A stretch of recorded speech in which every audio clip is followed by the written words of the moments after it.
Welcome to Time Traveling Team, the podcast where we review every episode of Doctor Who right from the very beginning. I'm Paddy. And I'm Tricia. This week we joined the Doctor and Jamie as they're off on a mission for the Time Lords. We joined the Doctor and Peri as they go on a fishing trip. Wait, what's happening? Anyway, it's the two Doctors. As usual, we'll be discussing the Doctor, companions and villains and give your thoughts on the story as a whole. I would also love to hear your thoughts on this particularly confusing story. So in order to join in the discussion, you can check us out at Time Team. That's TIMETAMP on all our socials, or you can email us at timetravelingteam@teamproductions.com. But I suppose, to clear up any sort of confusion, I should go through the story summary. Please and thank you. You're right, welcome. Part 1. In his TARDIS, the second incarnation of the Doctor shows his companion, Jamie, a massive space station through the external view screen. He says it is home to one of the greatest communities of scientists in the galaxy, and that he wants to go speak with some of them.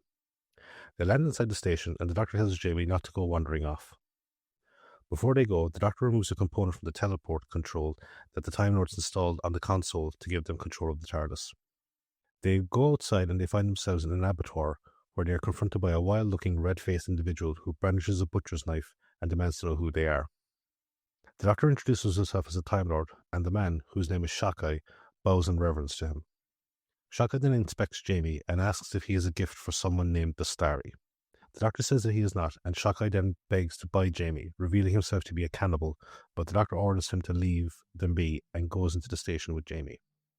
As they go further into the station, they hear the sound of the TARDIS dematerializing. With no other choice, they continue to the control office, where they encounter the man named the Starry. The Starry recognizes the second Doctor, reminding him of their encounter when he came as a representative from Gallifrey when the station was first created. The second Doctor says that he has been sent by the High Council to demand the stoppage of time experiments being conducted on the station. They are then joined by the Starry's assistant, a woman named Cassini, who asks if they are needed, but the Starry says no. After she leaves, the second Doctor recognizes her as being of the same species as Shakai, who are called androgyms, but the Starry says that she has been technically augmented to increase her intelligence. The second Doctor points out the dangers in such experiments, but the Starry says that it was needed to save his own race of people who rely on the labour of the androgyms. Meanwhile, a security guard doing a sensor sweep detects an incoming Sontaran battle fleet. He goes to raise the alarm, but is killed by Cassini, who orders the docking bay doors to be opened. Back in the Starry's office, the second Doctor continues to demand that the time experiments be stopped before they damage reality. The Starry says that the Time Lords want them to be stopped so that they can be the only ones with time travel technology. They continue to argue back and forth, but suddenly the Starry collapses onto his desk. The second Doctor examines him and says that he has been drugged. They then hear the sound of laser fire, and the second Doctor tells Jamie to run whilst he is apprehended by a Sontaran. Meanwhile, on another planet, the sixth Doctor enjoys some fishing, but Peri complains about being bored, saying that he has not caught anything in hours. Just then, the sixth Doctor gets a bite, but it is only something small, which he releases. He says they should go back to the TARDIS and try going to a different planet. Peri asks why the sudden obsession with fishing, and he says that he's been feeling strange lately, but suddenly collapses to the floor in a seizure. At the same moment, the second Doctor is being subjected to sonic torture, whilst Jamie watches helplessly from a hidden alcove. Suddenly, Shakai confronts him, and Jamie prepares to defend himself, but they are interrupted by Cassini. Jamie uses the opportunity to escape, much to Shakai's frustration, but he is quickly appeased when Cassini says they will be going to Earth. Back in the sixth Doctor's TARDIS, he comes to and Peri offers to get him some celery, reminding him of his previous incarnation's use of it as a medicine. The second Doctor suddenly starts remembering the habits of his previous regenerations. Peri tries to calm him down, but he becomes more agitated as he tries to remember the incident his second incarnation is being subjected to. Peri suggests going for medical help, and he agrees, saying that he will go see the Starry due to his expertise in genetics. They land on the space station, but much later after the assault by the Sontarans. They cautiously make their way through the darkened station, examining the damage. The sixth Doctor wonders what could have caused such rampant destruction, and a computer voice says that the work being done threatened the Time Lords. The voice orders them to leave, but the sixth Doctor refuses and leads Peri on. The computer enables the station's atmospheric controls and starts to remove the oxygen from the halls. Peri collapses just as the sixth Doctor manages to pry open a door, which leads into the Starry's office. He helps revive Peri and tells her that everyone on the station has been killed. She tells him about the computer's comments on the threats to the Time Lords, but he rebuffs the idea, saying that scientists were of no threat to anyone. Suddenly the lights come on, and the Sixth Doctor says that the computer must be trying to track them down.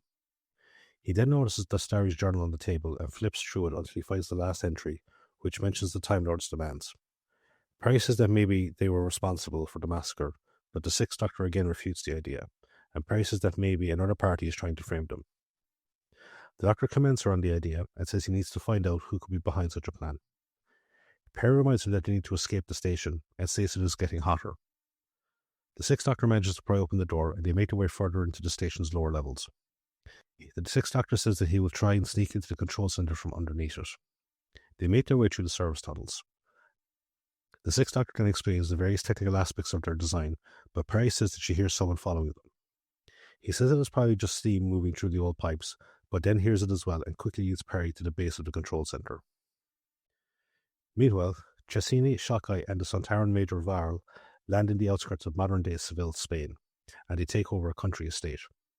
Shockeye kills the elderly owner, whilst Varl goes to set up a homing beacon to bring the rest of the Sontaran fleet to Earth. A short while later, the flagship belonging to Marshal Stike arrives, and its descent is noticed by English moth collector Oscar and his local guide Anita. Anita says that she go investigate, and Oscar reluctantly follows her. They arrive at a hill overlooking the estate and see a Stike and Dastari carry the unconscious form of the Second Doctor inside the main house. Anita says they should go and help, reminding the scared Oscar that the owner of the house is old. Back on the space station, Peri looks around as the Sixth Doctor tries to gain access to the control center. She is suddenly attacked by a hooded figure, but before he can go to help her, he is knocked unconscious by a burst of gas from the station's defense system. Part 2. Peri manages to knock out her attacker and goes to help revive the unconscious Sixth Doctor. He groggily blames her for distracting him, otherwise he would have completely avoided the gas. She helps him up and leads him back to her attacker, who they discover is actually Jamie. The Sixth Doctor is amazed by his presence and wonders where his previous regeneration is. Jamie starts to come to and starts to fight them off in a panic, but the Sixth Doctor gives him a sedative. In a state of delirium, Jamie mumbles that they killed the Second Doctor, and Peri tries to comfort him. The Sixth Doctor says it is impossible that he could have been killed, as he is currently alive. The Sixth Doctor then hypnotizes him and asks why Jamie and the Second Doctor came to the station. Jamie reveals their mission from the Time Lords and the attack by the Sontarans. He passes out again, and the Sixth Doctor says that he can leave him to rest whilst they go look at the computer records. They go into the control center, and Peri suggests that the Sontarans may have tried to frame the Time Lords. The Sixth Doctor says it is possible that the Sontarans may have feared Dastari's people were trying to ally with the Routons, their ancestral enemy. The Sixth Doctor begins looking at the files and sees the ones related to the time experiments. He then begins to panic, thinking that he could have actually died in the past, but still currently exists due to a potential time anomaly bubble created by the experiments. His panic grows when he realizes that such an event could lead to the end of reality. Peri, believing him to be overreacting, goes to tend to Jamie whilst he continues to ruminate on the fate of the universe. Suddenly the Sixth Doctor sees her trapped in a tube, subjected to sonic torture.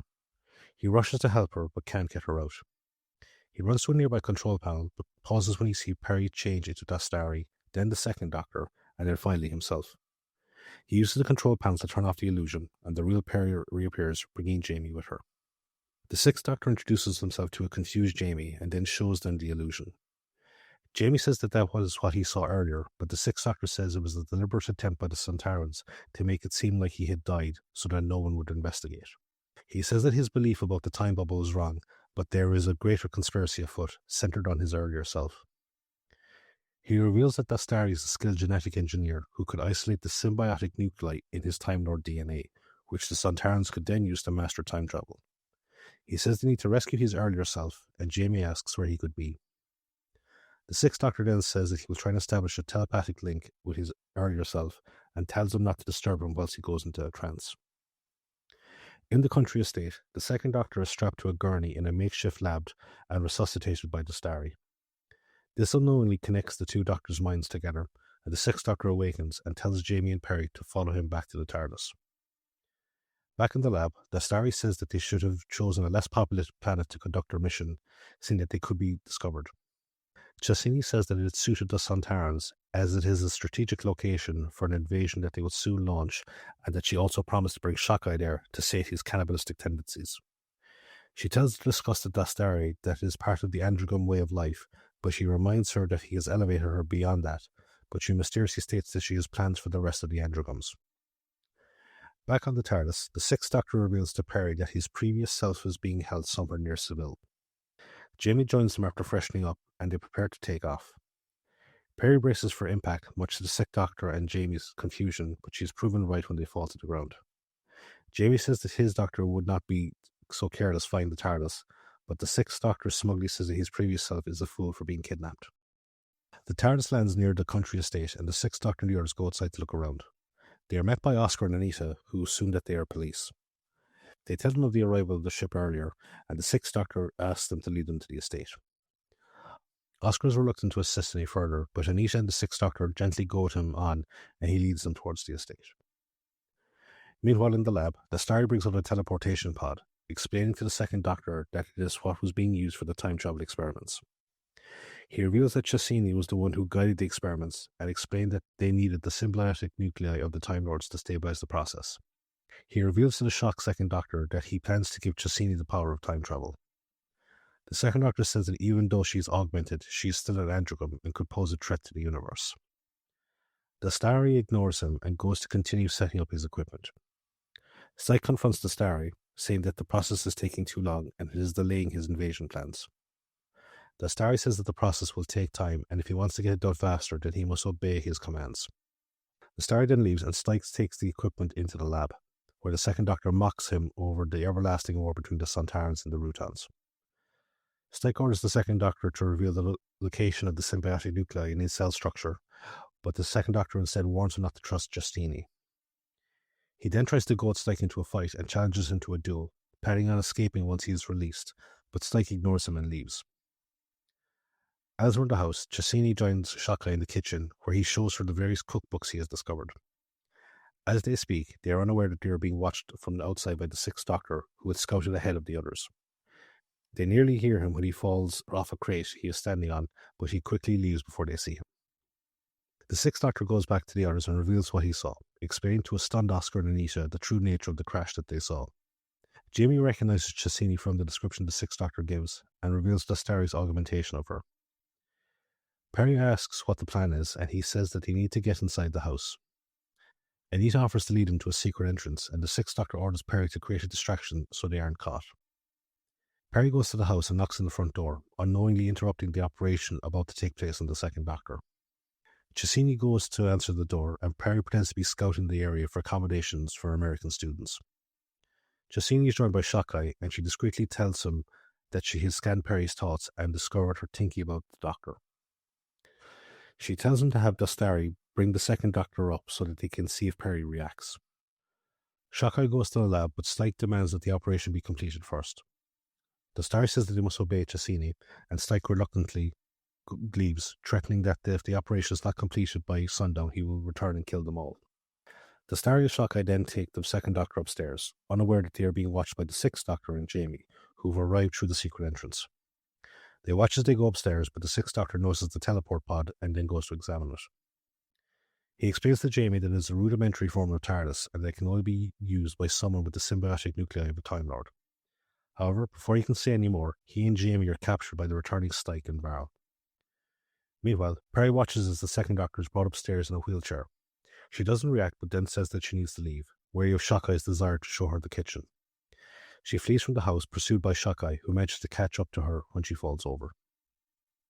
Part 3. Shockeye knocks Peri out and brings her back into the house. In the lab, Styke orders the Sixth Doctor into the teleport pod, but he refuses. Styke threatens to kill Jamie, and the Sixth Doctor reluctantly goes into it, powering it up. He exits the pod and demands that Styke release Jamie. He distracts Styke long enough for Jamie to stab him with his knife, and the two then escape as Styke shoots at them. Cassini and Dastari come down with Varl, and Styke tells them what happened. The Sixth Doctor and Jamie run into the upper courtyard and then back into the main house so they can see the Second Doctor tied up. They try to release him, but they are forced to go into hiding when they hear someone approaching. They watch as Shockeye brings Peri in and takes her to the kitchen. Cassini and Dastari then come upstairs for a few moments later.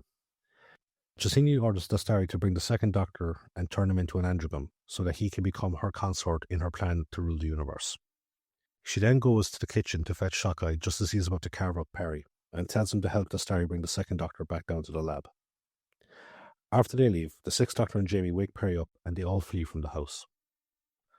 Down in the lab, Cassini knocks out Shockeye, knowing that he would be an unwilling participant for the conversion process. The Star then begins the process and says they need to be careful of the Sontarans since they have double-crossed them.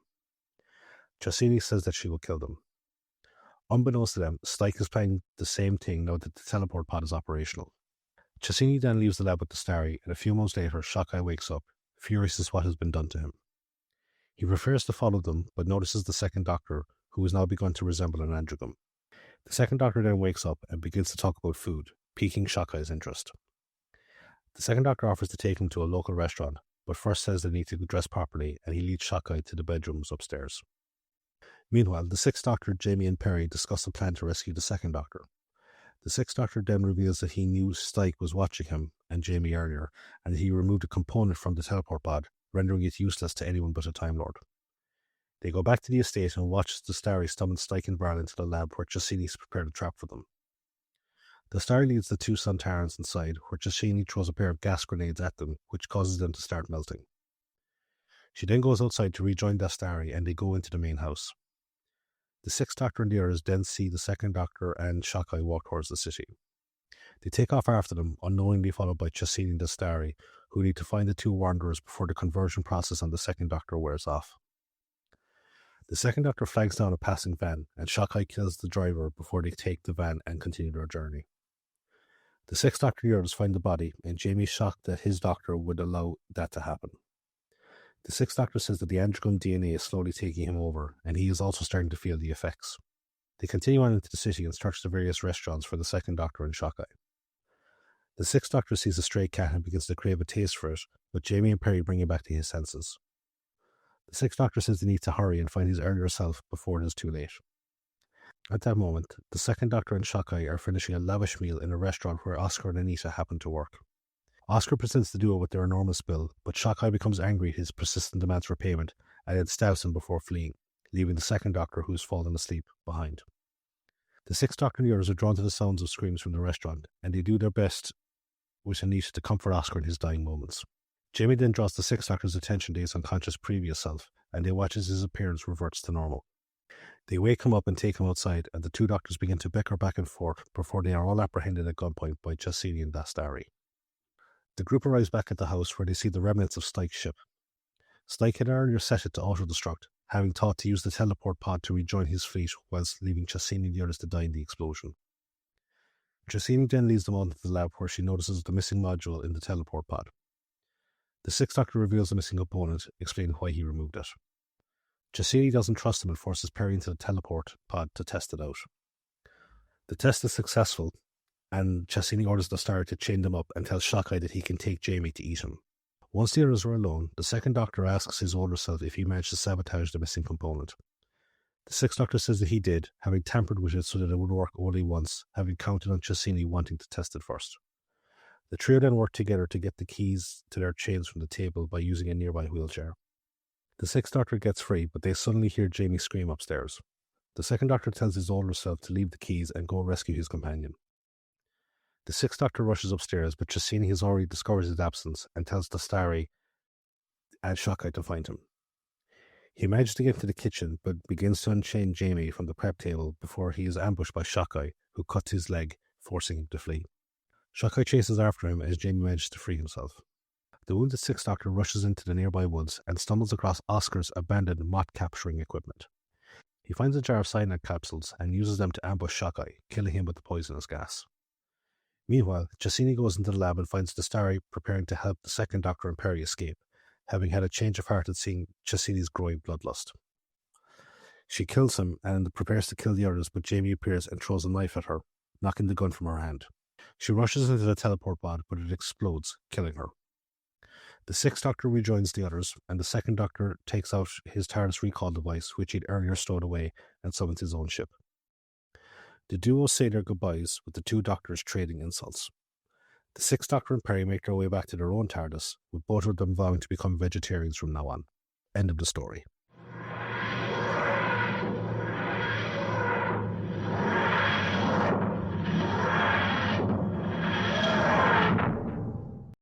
So, that is a lot of Doctor talking. I'm going to stop talking now So many doctors and S's, and it's just like Paddy doesn't like it. You talk for a while. That's what you got for the trivia spot. Okay, so the air date for the two doctors is the 16th of February to the 2nd of March, 1985. I will say, right, Mm-hmm. we've discussed before that I'm kind of watching Colin's stuff blind. I haven't seen any of his stuff before. Mm-hmm. I got to the end of episode 2 and I was like, Mm-hmm. what the hell? I didn't know there was 3 parts in this story. Yeah. And the credits started running and I was like, no. So I just hit like next scene and I was like, oh, there's 3 parts. Okay. Yeah. I also forgot that there was 3 parts. I was like, oh, this is going to be long. Okay, this story is written by Robert Holmes. This is story 16 of 18 for Bob. We previously saw his work in The Crotons, The Space Pirates, Spearhead from Space, Terror of the Autons, Carnival of Monsters, The Time War, The Ark in Space, Pyramids of Mars, The Brain of Morbius, The Deadly Assassin, The Talons of Wen Chiang, The Sunmakers, The Ribos Operation, The Power of Krull, and The Caves of Antizani. We'll see his work twice more in The Mysterious Planet and The Ultimate Foe. The director of the story is Peter Moffat. This is the final of 6 directing credits for Peter. We previously saw his work in State of Decay, The Visitation, Modern Undead, The Five Doctors, and The Twin Dilemma. Peter actually gets seen on screen in this story. Oh, really? Yeah, so when they're searching all of the different restaurants, Yeah. and at one point I don't know if it's the main restaurant, I can't remember, but there's a restaurant, there's a man and a woman sat outside, Mm-hmm. like having coffee or something. That's Peter. Yeah. All right. Fair enough. Yeah. This story had the working titles of The Craylon Inheritance and The Androgum Inheritance. Clearly focused on the Androgum part. Mm-hmm. After the success of The Five Doctors, Jonathan Turner was keen to do another multi-doctor story. Understandable. Multi-doctor stories are always super fun and good to do. He quickly secured Troughton as his recurring incarnation, and it sort of, rolled from there.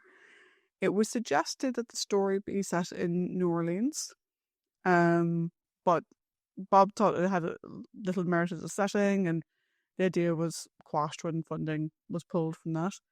Then they were saying Venice, which was Jonathan Turner putting that forward, but that was also too expensive, which left them with Seville. I say left them with, if you think about it, they only started doing international stories in like Tom's era. So like, say it left them with Seville. Like, if you think about it, for Patrick and for Fraser, they're like, we got to go to Seville. Right. I actually kind of have a wee bit of a problem with this one, in the sense of Seville had no bearing whatsoever. No, it had absolute. On the story. It was literally Jonathan Turner wanted a vacation. Yeah. And he thought it would boost ratings. That's literally the only reason why. Also, the entire time, every time someone mentioned Seville, I just had the Shady Dame from Seville in my head, on repeat. I just have the Barber of Seville, but the Bugs Bunny Elmer Fudd version. Speaking of Seville, the location filming was plagued with numerous small problems. So it was ridiculously hot. That caused makeup to melt. The poor lads in the Sontaran costumes were boiling alive.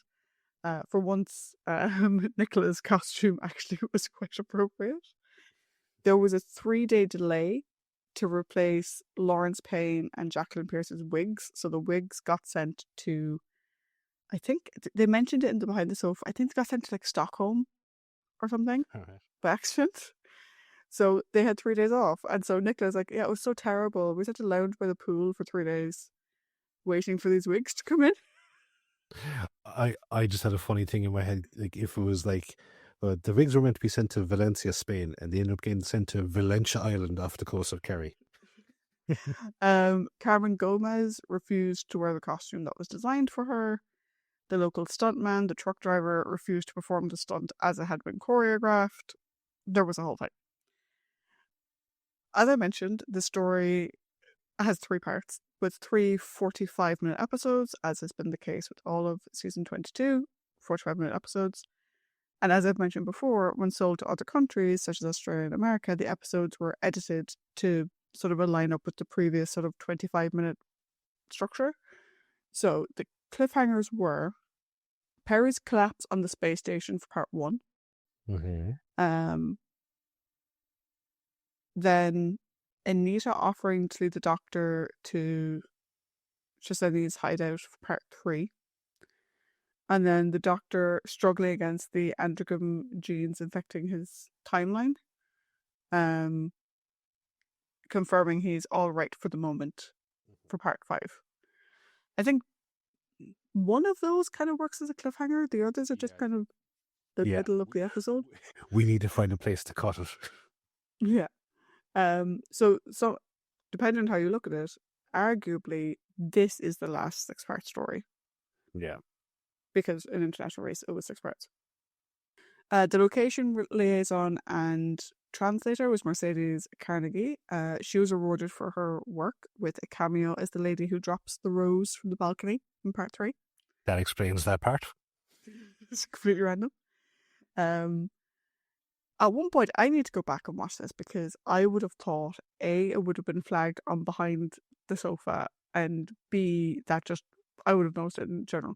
But apparently at one point in the story, also I love how you know exactly what I'm going to say, which means you're reading my notes, you bollocks guys. I'm not reading your notes. I'm not, because I was like, I'm hoping when you said I have to go back and rewatch this. I was like, I rewatched this 5 times. Not the whole thing. I haven't, because I watched it last night and didn't realize there were 3 episodes, didn't have time. So this scene. At one point in the story, Peri appears to mouth the words, "You asshole." Yeah. When the Doctor insults her intelligence. This would have been the first ever instance of an actual curse word being used on the show, even if it was silent. And I was when I read this earlier, I was like, I'll have to go back and watch it at some point. But I was so surprised because if that actually was a thing, I was like, they would have flagged that on behind the sofa. Like they would have had the others react to that. So I don't know, you did go back and rewatch it. Did she say you asshole? I've watched this, like I said, like I watched this like at least 5 times, and it's like I'm trying to lip read, and it's like she's saying you asshole. Which is entirely possible that she did, but again, I'm surprised they didn't focus on it in the behind the sofa thing. Bob Holmes wrote The Two Doctors, surprise, some people may not have realised this, as an allegory for eating meat, hunting and butchering. Bob was a vegetarian. Right? So very much calling back to the sort of Pertwee days in a way of personal feelings. When Colin said this was his favourite episode to make, mainly because he was so excited to work with Patrick Troughton. And all he wanted was to feel that Patrick sort of, was happy to pass the baton. Yeah, and stuff like that. Which he sort of said that he kind of felt like Patrick never said it outright, but he sort of felt that he got that. Like Patrick seemed to really enjoy himself and they got along really well. Some would argue this is quite a violent story. Peter Moffat wasn't happy with the amount of violence in the script. Meanwhile, Bob Holmes wasn't happy with the direction, saying that it could have been more horrific and that Oscar's death was meant to be tragic, not comedic, and I'm sure we might touch on that a bit later on. Eric Saward kind of agreed with Bob and thought that it was poorly directed. I don't 100% agree, but I agree in parts. The role of Varl, which is the other Sontaran, was secured by Tim Raymond. The way he got this role, because Nicola says this on the behind the sofa, is he heard that Nicola Bryant got the role of Peri fresh out of drama school. And he wrote to John Nathan Turner and was like, if you'll hire her with no experience, I have no experience, I'm just out of drama school, can you give me a job? Apparently John Nathan Turner was so tickled, he's like, yeah, come play as a Taran. I was like, oh, how times have changed. But let's go on to the rest of our cast. So this story marks the final appearance of Patrick Troughton as the second Doctor, before he sadly passed away in 1987. It's also the final on-screen appearance of Fraser Hines as Jamie, which is sad. Onto our guest cast. As Shockeye, we have John Stratton. This is the only Doctor Who acting credit for John. He's probably best known for playing Captain Potter in Quatermass in the Pit. His other credits include The Long Arm and The Secret Kingdom. John passed away in 1991. Chesney, or how are we pronouncing her name? Chesney. Chesney. Chesney is played by Jacqueline Pierce. Is the only on-screen Doctor Who credit for Jacqueline. However, she did a lot of audio stories. A lot. Including, she was the voice of the Keeper in the Sarah Jane Smith audio series. Fucking knew it. I was like, if it's not her, it's eerily close to her fucking being the Keeper. I was like going, I love that series, and I love that character. I hate that character, but love it. Love it. Yeah. She's a very lovable villain in that series. Yes. Her non-Who credits include Blake Seven, David Copperfield, and The Avengers. Jacqueline passed away in 2018. Dastari is played by Lawrence Payne. This is the last of 3 Doctor Who credits for Lawrence. We saw him as Morx in The Leisure Hive, and we first discussed him as Johnny Ringo in the worst Doctor Who story ever made. The Good Precious. Wow. Jesus. It was a long time, man, and yeah, fuck, I hate him. I don't hate him, I hate that story. Yeah. Stike is played by Clinton Grain, a weirdly tall Sontaran. Yeah. I like, it has been established multiple times that the Sontarans are a clone batch race, that they are all essentially the same thing. Why is this one Sontaran like a 1.5 feet taller than the other one? This is his only Doctor Who acting. Oh no, wrong line. This is the second Doctor Who acting credit for Clinton. We previously saw him as Evo in State of Decay.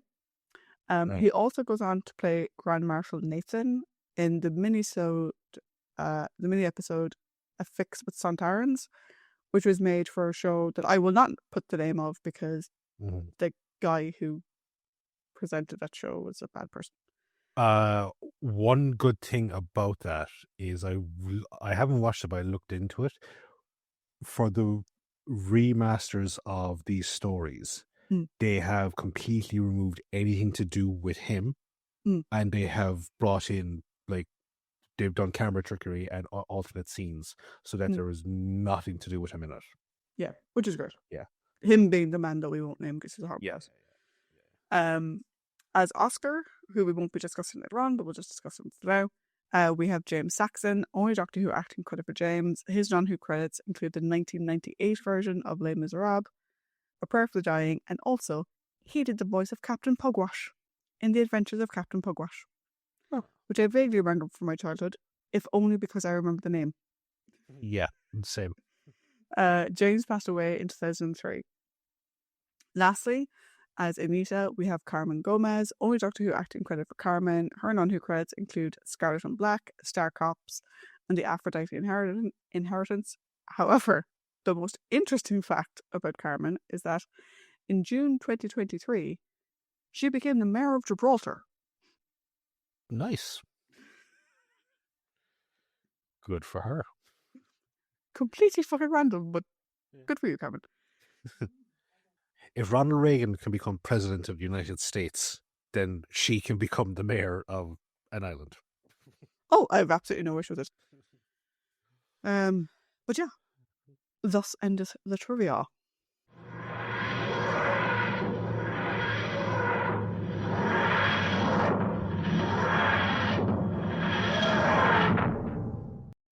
So, thank you very much for all that trivia.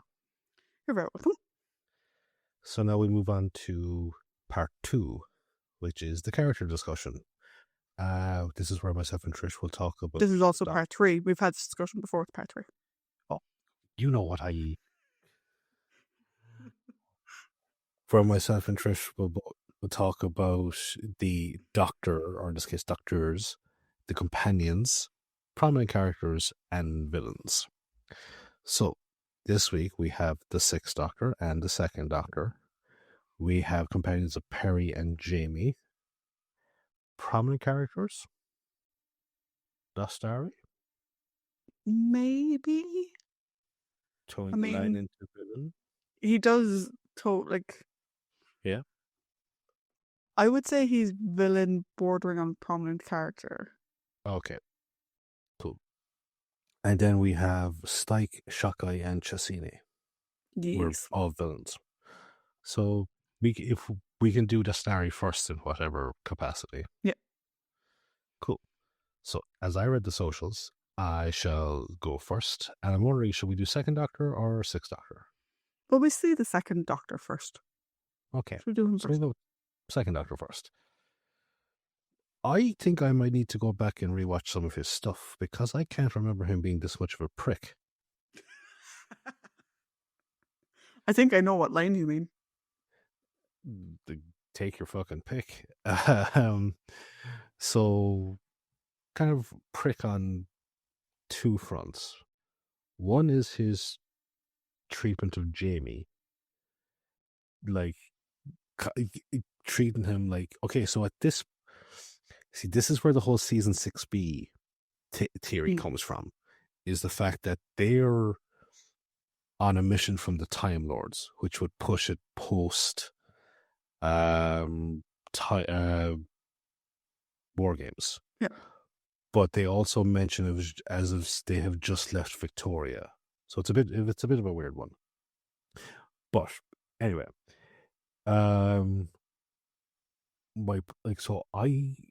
Jamie has been with him quite a long time, but why is he still treating him as if he's like this fucking primitive caveman that, you know, like with that horrible Mongol dialect, or just treating him like an idiot?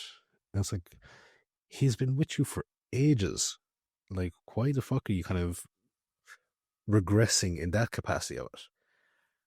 And then there's his views on the androgams.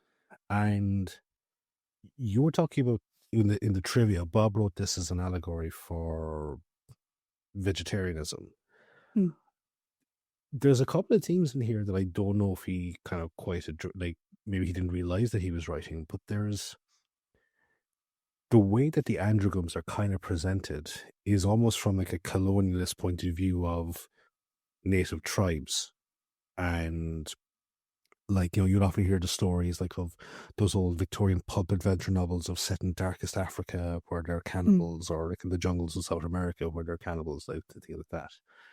And his views of them as like much lesser beings, and even comparing them to like chimps at one point.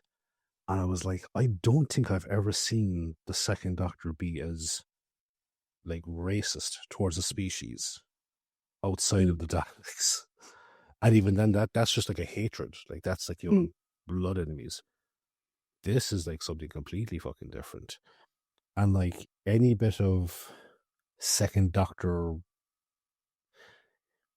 you know, oh yeah, that's typical second Doctor. That's kind of, you know, like the kind of the quick wit or the kind of bumbling oaf or anything like that. It's completely overshadowed by this, like, like, what the fuck are you? And in a way, like, I would say, kind of reminds me of it Twice Upon a Time, which we haven't reviewed yet. But in the, like, my thing was like that the second Doctor is not, in my opinion, the nicest Doctor. Like, he has quite a lot of flaws. So I don't think this character assassination stretch is as much here. But it's still, yeah, like, I am not a fan of the second Doctor in this story. For the bits of it, like, I think where he's at his most entertaining is when Patrick Troughton is playing Androgam Doctor, and that's like where we get the Troughtonism of the whole thing. So yeah, not a fan of him in this one. Yeah, like the first thing I wrote down in my notes was appalling mongrel dialect. Really, Yeah. like, I don't recall him ever referring to the way Jamie spoke in that particular manner. Obviously he'd try and correct him, like when he'd say like great metal beastie or whatever. But I can't remember what he'd said. Oh no, it was when like the starry had. As it went to Starry had gone conscious, and Jamie said something basically saying that he was gone to sleep or whatever. Yeah. Or he put his head down. And he said Dune. Yeah. It's just, is it, oh, don't speak that appalling mongrel dialect. Like, what the shit? And then the second Doctor says it uses the same way as well. Yeah, and then he sort of jokes it off as if to go, fuck's sake, like, Yeah. got me doing it now. But yeah, okay, I will say on the positives, right? So, Patrick is great. Yeah. Patrick's performance, I think, is great. I think there is still that impish, sly nature to him. He plays the sort of fool and he has the same reactions, like when he straps the table and he's giving out to the Starry and the Starry walks away and he's like, oh, crumbs, and stuff like that. It's very cute and it's very clearly Second Doctor. I think when he transforms into an androgam, Mm. I think it's very funny. Mm-hmm. I have an issue with this that I think is more to do with the way it's written, which I might get to more when we talk about Shock Eye, because the two of them together, I have a bit of a weird thing about. But I think what's interesting is that he is notably darker than his 1960s self. Mm-hmm. I think the way he speaks to Jamie, I mean, his affection for Jamie is still readily apparent. Oh But yeah. I mean, there's still clearly a very close bond between them. But that line about the dialect thing is weird. And I think a lot of that comes from Bob not really knowing when he was placing them in their timeline. Yeah. Like you said, is it 6B? Is it after Victoria left? Which is what it implies it is. Like, what I think that was Bob not really considering the dynamic of the Second Doctor and Jamie at that time. And in fairness, if you look back on the First Doctor and Susan and the Third Doctor and Sarah Jane and the Second Doctor and the Brigadier in the Five Doctors, they've never really gotten it right. No. In terms of presenting the dynamics the way they were. Mm-hmm. Where I 100% agree with you though, and where I started getting really pissed off was the way he described the andrograms. Now, I will correct you on one small thing. It's a small nitpick of mine. Yeah. Which is, you describe the androgram as cannibals. Cannibals implies the eating of your own species. They're not cannibals. Yeah. They eat humans though. Shocking never mentions them eating other andrograms. Yeah, okay. Fair enough. But the way the Second Doctor describes them, and the Sixth Doctor to a much lesser degree, is very much, these are savages, almost like, you can use them as servants, but that's really about it. Why would you do anything else? And I agree with you, it's really concerning that he has this sort of purist mentality. And it's even more interesting when you consider that he's being the messenger for the Time Lords, which the Second Doctor would never have been, ever. Do you know what I mean? Like, nothing in, particularly if you think about the War Games, he wouldn't have done them, he wouldn't have spat on them if they were on fire. Yeah. Do you know what I mean? Like, he wanted nothing to do with them. So the fact that, like, he uses phrases like, oh, I'm sure if the Time Lords figure out that, like, the experiments aren't too bad, they'll be allowed to continue and stuff like that. I'm like, where is this elitist nature coming from? And again, I think it's because Bob didn't write Patrick. No. He wrote two stories, one of which was A, and the other one which was probably the worst story in his entire run, which was the Space Pirates. Yeah. So, like, he didn't really write him at his peak. He didn't really write him, like, he didn't get to know him very well. Yeah. So I'm chalking it up to unintentional misrepresentation of the character. Yeah. I don't think it was intended to send a message in the same way that Twice Upon a Time was. Yep. But I agree with you. As happy as I was to see Patrick, and as great as Patrick's performance was, because it was phenomenal, Mm-hmm. I was kind of going, okay, I know you were never my favorite, but like, could you be a little bit less racist? Yeah. Just a smidge? Like, the elitist complex, where is that coming from? Yeah. It is possibly the worst representation of the second Doctor out there. Yeah, particularly when you consider that the 3 doctors did him really well, Mm-hmm. the 5 doctors did him well enough, Yeah. you know. So yeah, it was a bit disappointing. But then we have his future self. Yes. Yes. What I will say is that, and this isn't giving away thoughts on the marking for the story overall, right like that. But I think this is another showcase of that. No matter the material, Colin always brings his A game to his performance. Mm. Um, I'm just coming up to the halfway mark on his run. He's solidified himself as one of my favorites. Like, I'm really enjoying watching Colin's Doctor, really am.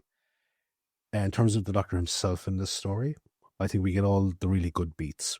Like, we get his ingenuity, we get his caring for Peri, we get his cool demeanor when he's facing the enemy. Like, his conversation with Stike is great because, like, when you watch it, and like in episode 3, he says, "Well, I knew Stike was there, so that's why I said what I did." And then you go back and you watch that scene again, you're like, "Oh yeah, he does know that he's there." So like, it's really good to see. But yes, and look, there's the usual snipes and jabs at Peri, and like they do like kind of affect my enjoyment of the character a bit because like sometimes it's warranted, sometimes it's just him being an asshole. Like there's a bit there where he says like, "Oh, I remember how to get to or remember where I am because I heard the bells of Seville. Have you ever been to Seville, Perry? No, I haven't. Have you?" Which is like, in that sort of scenario, it's the same thing. Like, how are you? Like, if I go to you, like, "Hey, how are you doing?" and you go, "I'm not too bad now. How about yourself?" I go, grand now, grand now. How about yourself? I've just already asked you that question, but it's just an automatic thing in my head to like ask that thing again. So here it's very similar, and he kind of like really browbeats her, which is the whole, you asshole side of Mm. thing comes from. Um, but like his caring for her, like to kind of keep her safe, and like even when she says, "Well, maybe someone's trying to frame the Time Lords," he's like, "That's a really good fucking idea. Well done." Um, so I really like those parts of it. And like I just think in terms of like, the overall part of the story, he's definitely one of the strongest parts in this story because Mm. he's engaging, he's gripping.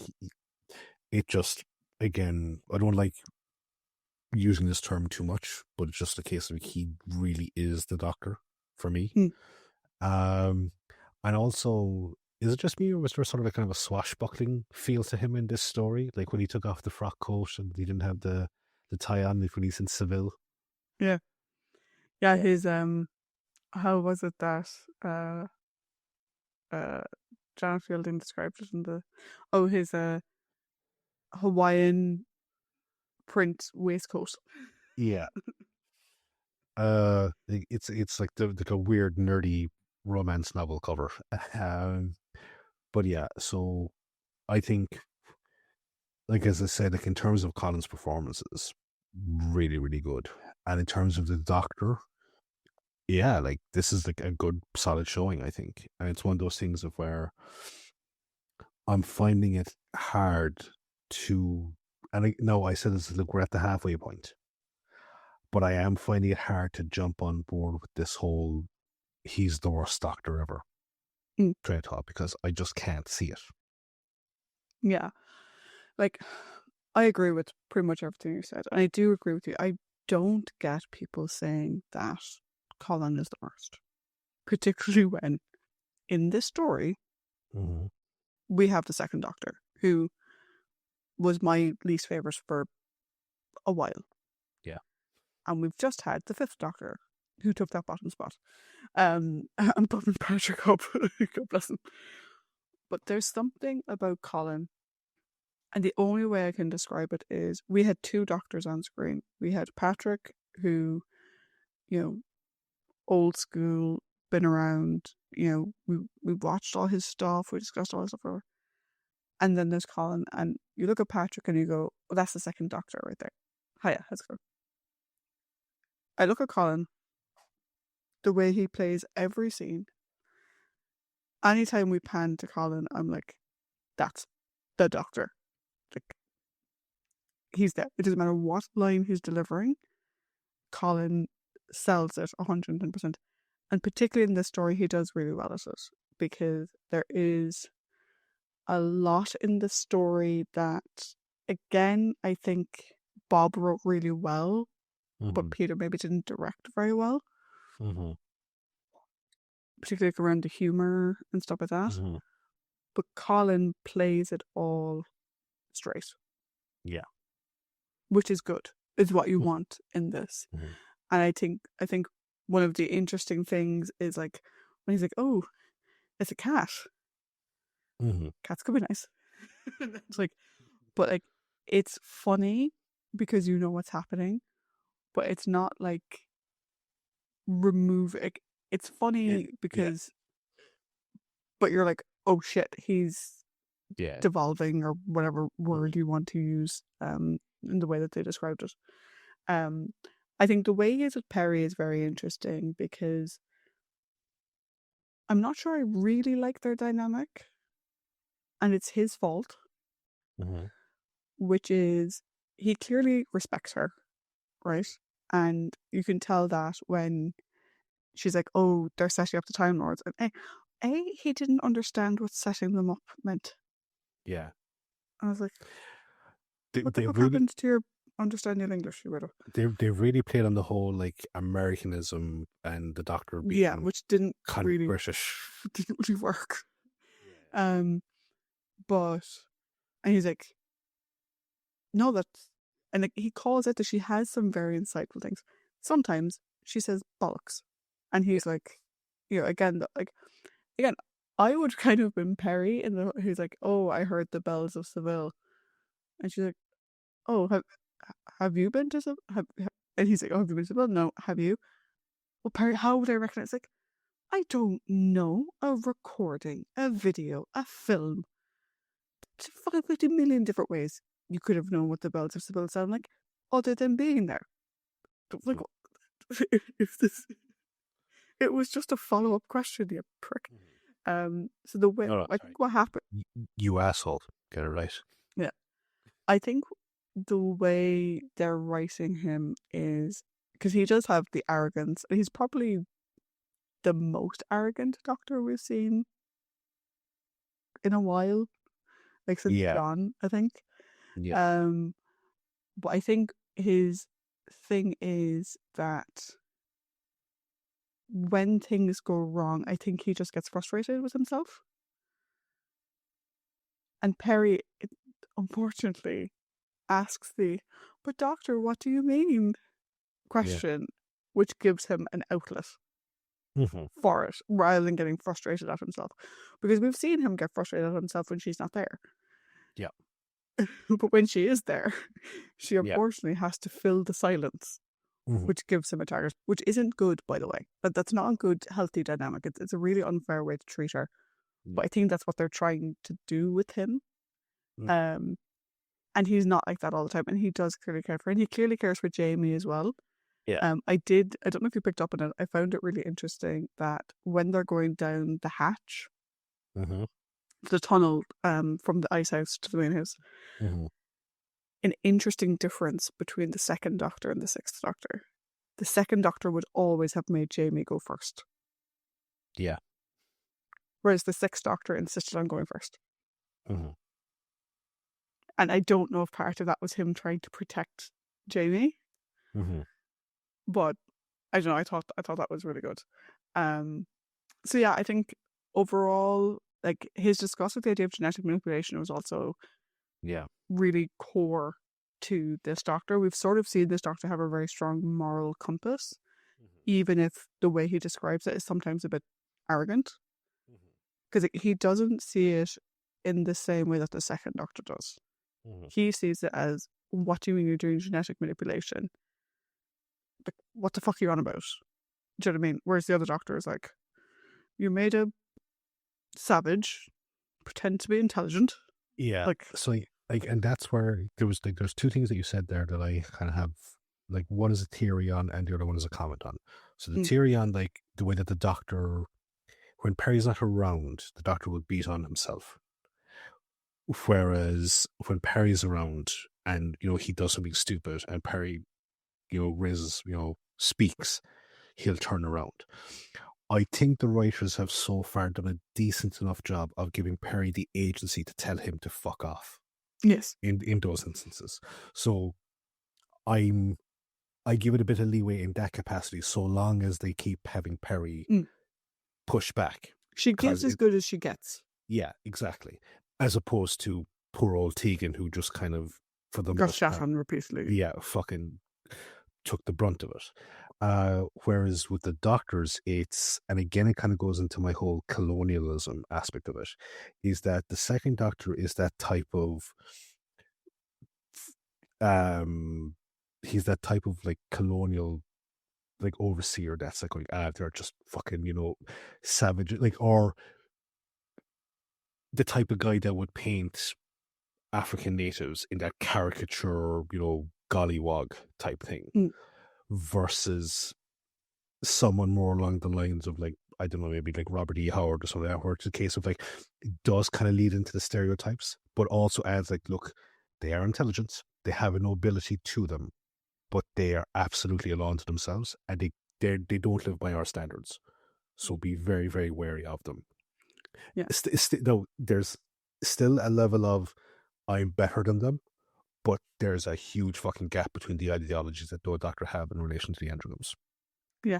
I think the interesting quote that was coming to my head was like the second doctor discussing about the androgams from the beginning. Because he has no issue with Shaka at the start. No issue whatsoever. Other than he wants to eat Jamie. That's his only problem. Do you remember in Temptation of Sarah Jane Smith? So Sarah Jane goes back in time. And there's the woman, and Rani goes back. Not the Rani, but Rani the character. Goes back looking for her. And she goes into the village hall.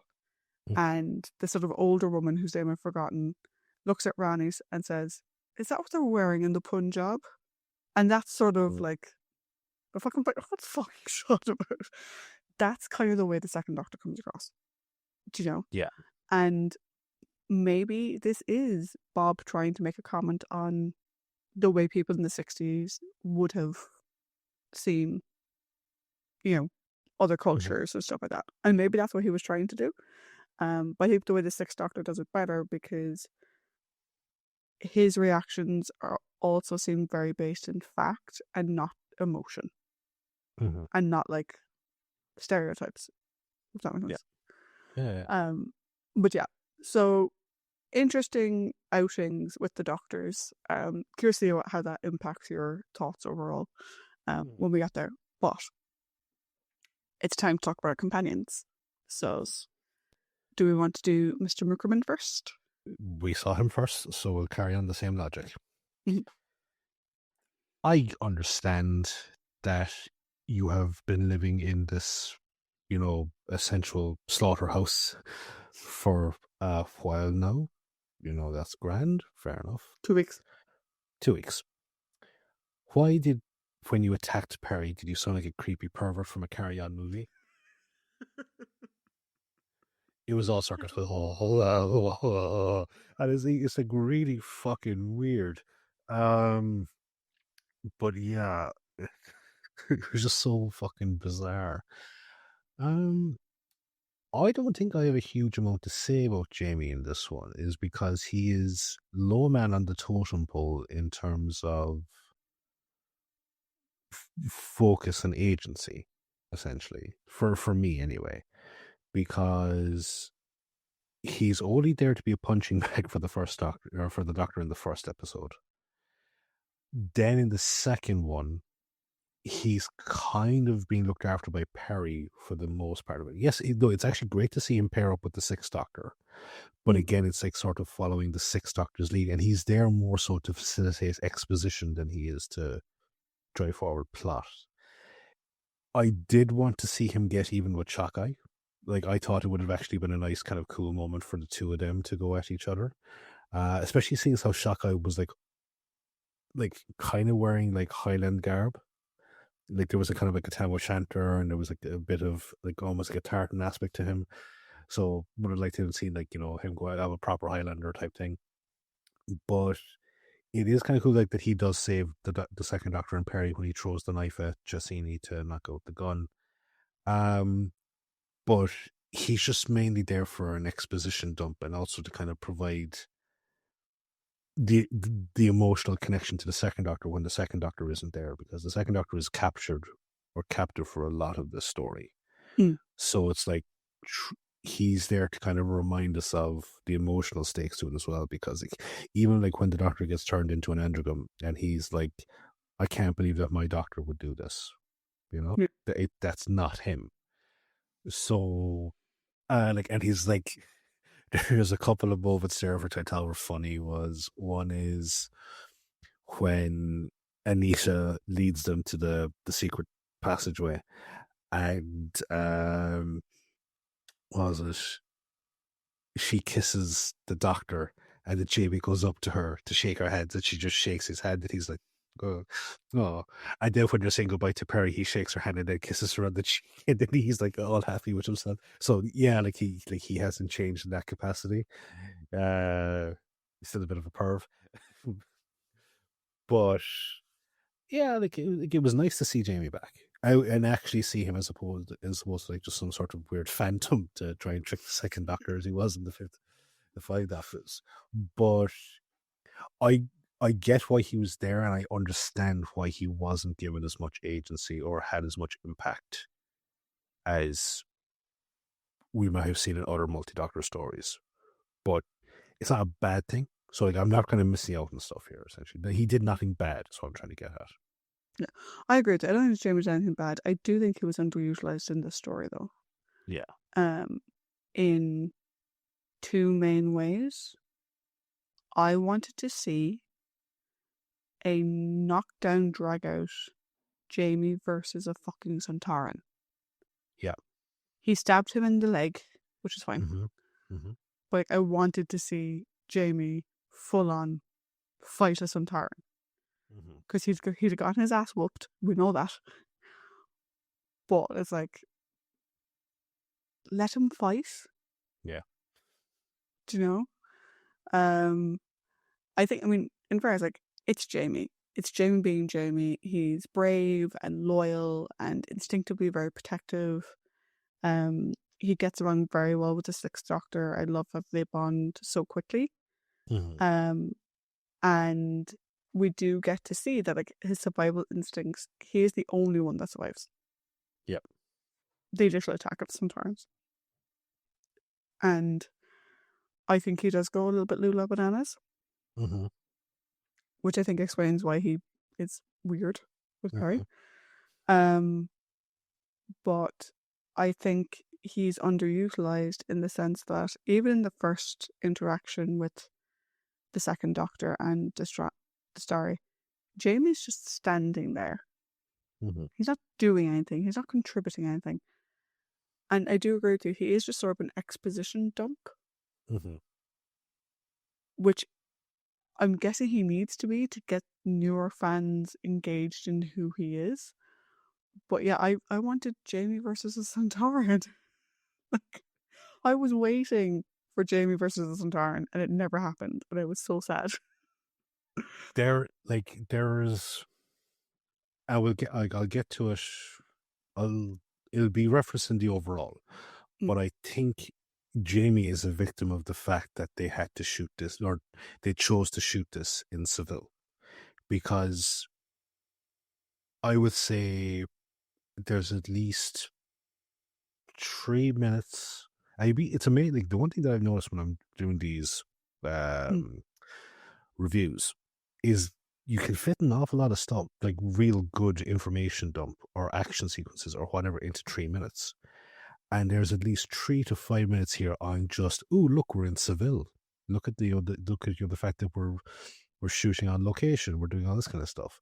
And there's also parts that, with Shockeye, it's case, look, I fucking get it. He's wants to eat Jamie and he's interested in like the culinary sensation. Like, I fucking get it, but Jesus, there's so much time wasted on bullshit with him talking about food. And we could have had that could have been done for that knockdown drag out fight with Santaran or even with Shockeye. Or it could have actually had Jamie pair up with Peri to fucking do something. Mm.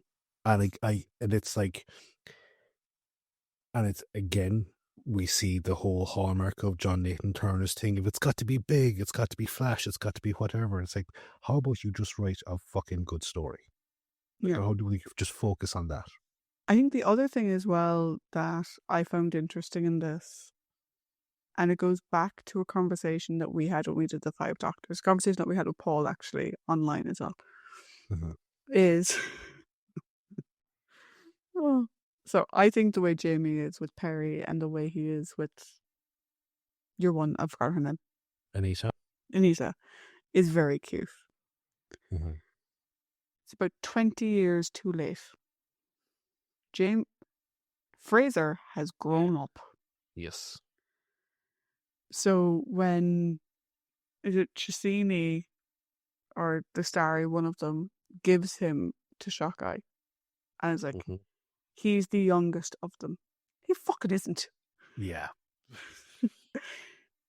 In the show, he is. Yeah. Because whenever in the second Doctor's timeline this episode is set, Jamie is the youngest, arguably. But come on. Like, next to, like, he looks like he's her uncle. Like, Yeah. So what do you do? He would have been 40 when they were doing this. Yeah, the youngest my whole. Yeah. Do you know what I mean? So yeah, I think those kind of things in the writing kind of detract a bit from it, and make him out to be a bit weird. Like, he comes across as slightly sort of incelly. Yeah. In the way he is with Peri when she first meets him, and then the way he just wants a kiss. And I'm like, oh, fuck off, Jimmy. Jesus Christ. But yeah, but how about we talk about his counterpart, which is Peri. Yes. Who, my question was going to be, did you finally snap and just call him an asshole? There's a bit of a mix in Peri in this one, I think, because it is by no way her most defining characteristic in this story. But I think this is probably the most whiny she has been in a story.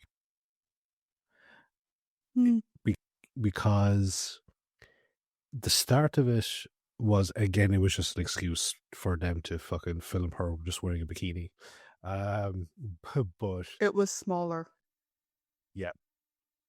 No, the original one was smaller. Oh Christ, really? Oh. God, she's such a good sport. No, but like, she's kind of complaining about, like, the fishing aspect of it. You're spending so much time on fishing and blah blah blah. And then there was a bit there where a part of me kind of laughed a bit. Was the bit where she was on about, like, it's getting so hot in here, it's absolutely stifling. And it's like, he's in the fucking garbage he's in, and you're wearing what you're is, and you're the one complaining about stuff being stifling. That didn't really fucking track well in my head. But when I say that's probably her most whiny so far, it's not the defining characteristic of her in this story, because I actually think another good showing from Peri. She is the one to kind of point, to give those alternate theories to the Doctor, going, maybe it is a frame job. Or even just kind of push back and going, look, maybe it is the Time Lords that are up to this, because she knows from what he has told her that they're not fucking saints. And then there's the whole plot of, okay, like, maybe as opposed to her being the wall that he just throws shit at to see what sticks. There's a dialogue, and it's going back and forth, and it's informing him, which is great to see. Um, Also, I did quite like the fact that in the reprise of episode 2, she successfully manages to fight off Jamie and get him to knock himself out. So she doesn't have to be rescued by someone, which is great to see. Then there's one of my favorite parts of the whole thing is when she's like, when the doctor tells her, like, you need to be a distraction. And he's like, but I don't speak Spanish. He goes, neither do they. I just thought that was really, really good. But again, it shows her ingenuity when she comes up to the whole thing and she's like, oh, like I'm scouting for like American college students when they come over here for their holidays or for their terms. We're looking at that. So going, that's fucking clever. And she completely downplays her actual own abilities in the sense of like she doesn't believe in herself. And sometimes I think the doctor is disappointed in the fact that she doesn't believe in herself. Though maybe that might be wish fulfillment on my part, where he's like kind of very subtly fucking goading her to realize that.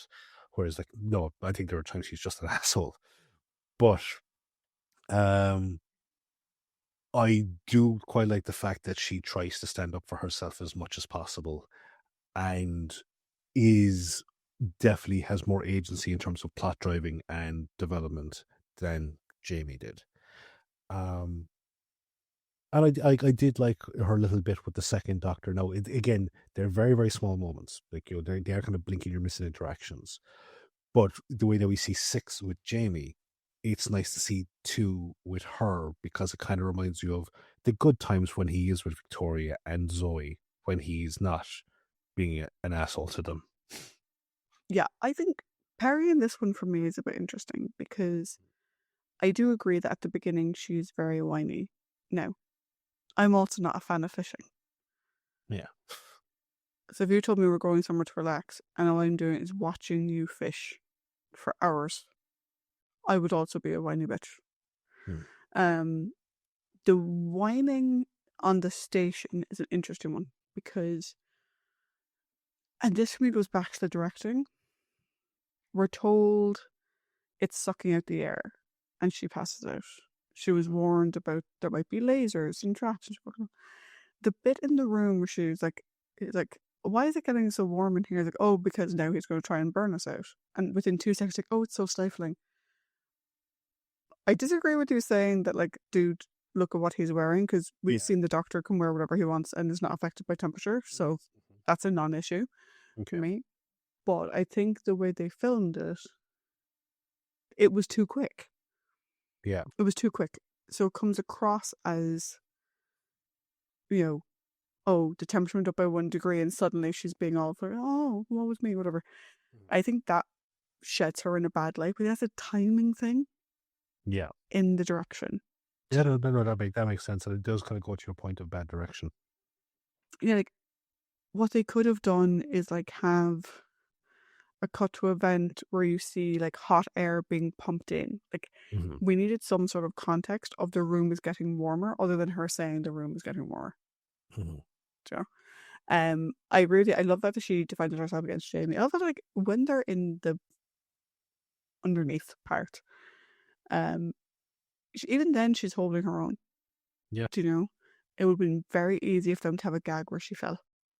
Yeah. It would have been so easy. They didn't do it. Thank you.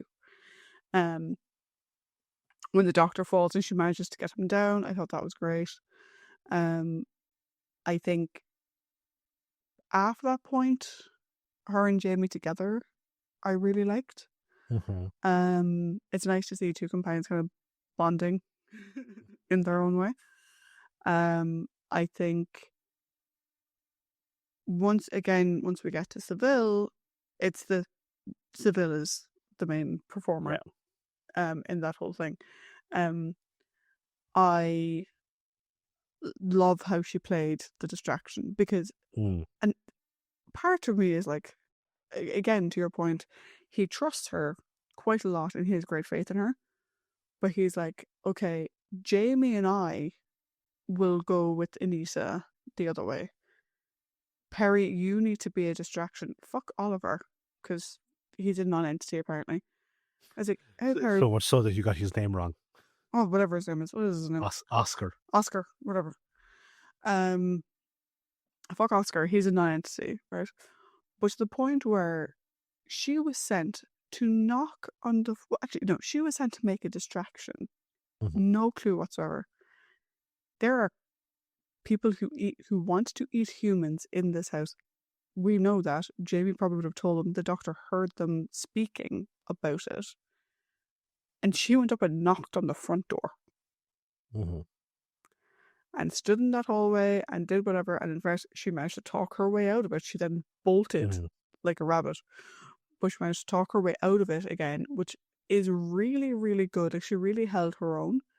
And like, she didn't react when the second doctor got wheeled in. And I don't know if you picked up, if you saw the same way, but like, Justine was like, oh, have the doctor wheeled in, I'll read her mind and see how she reacts.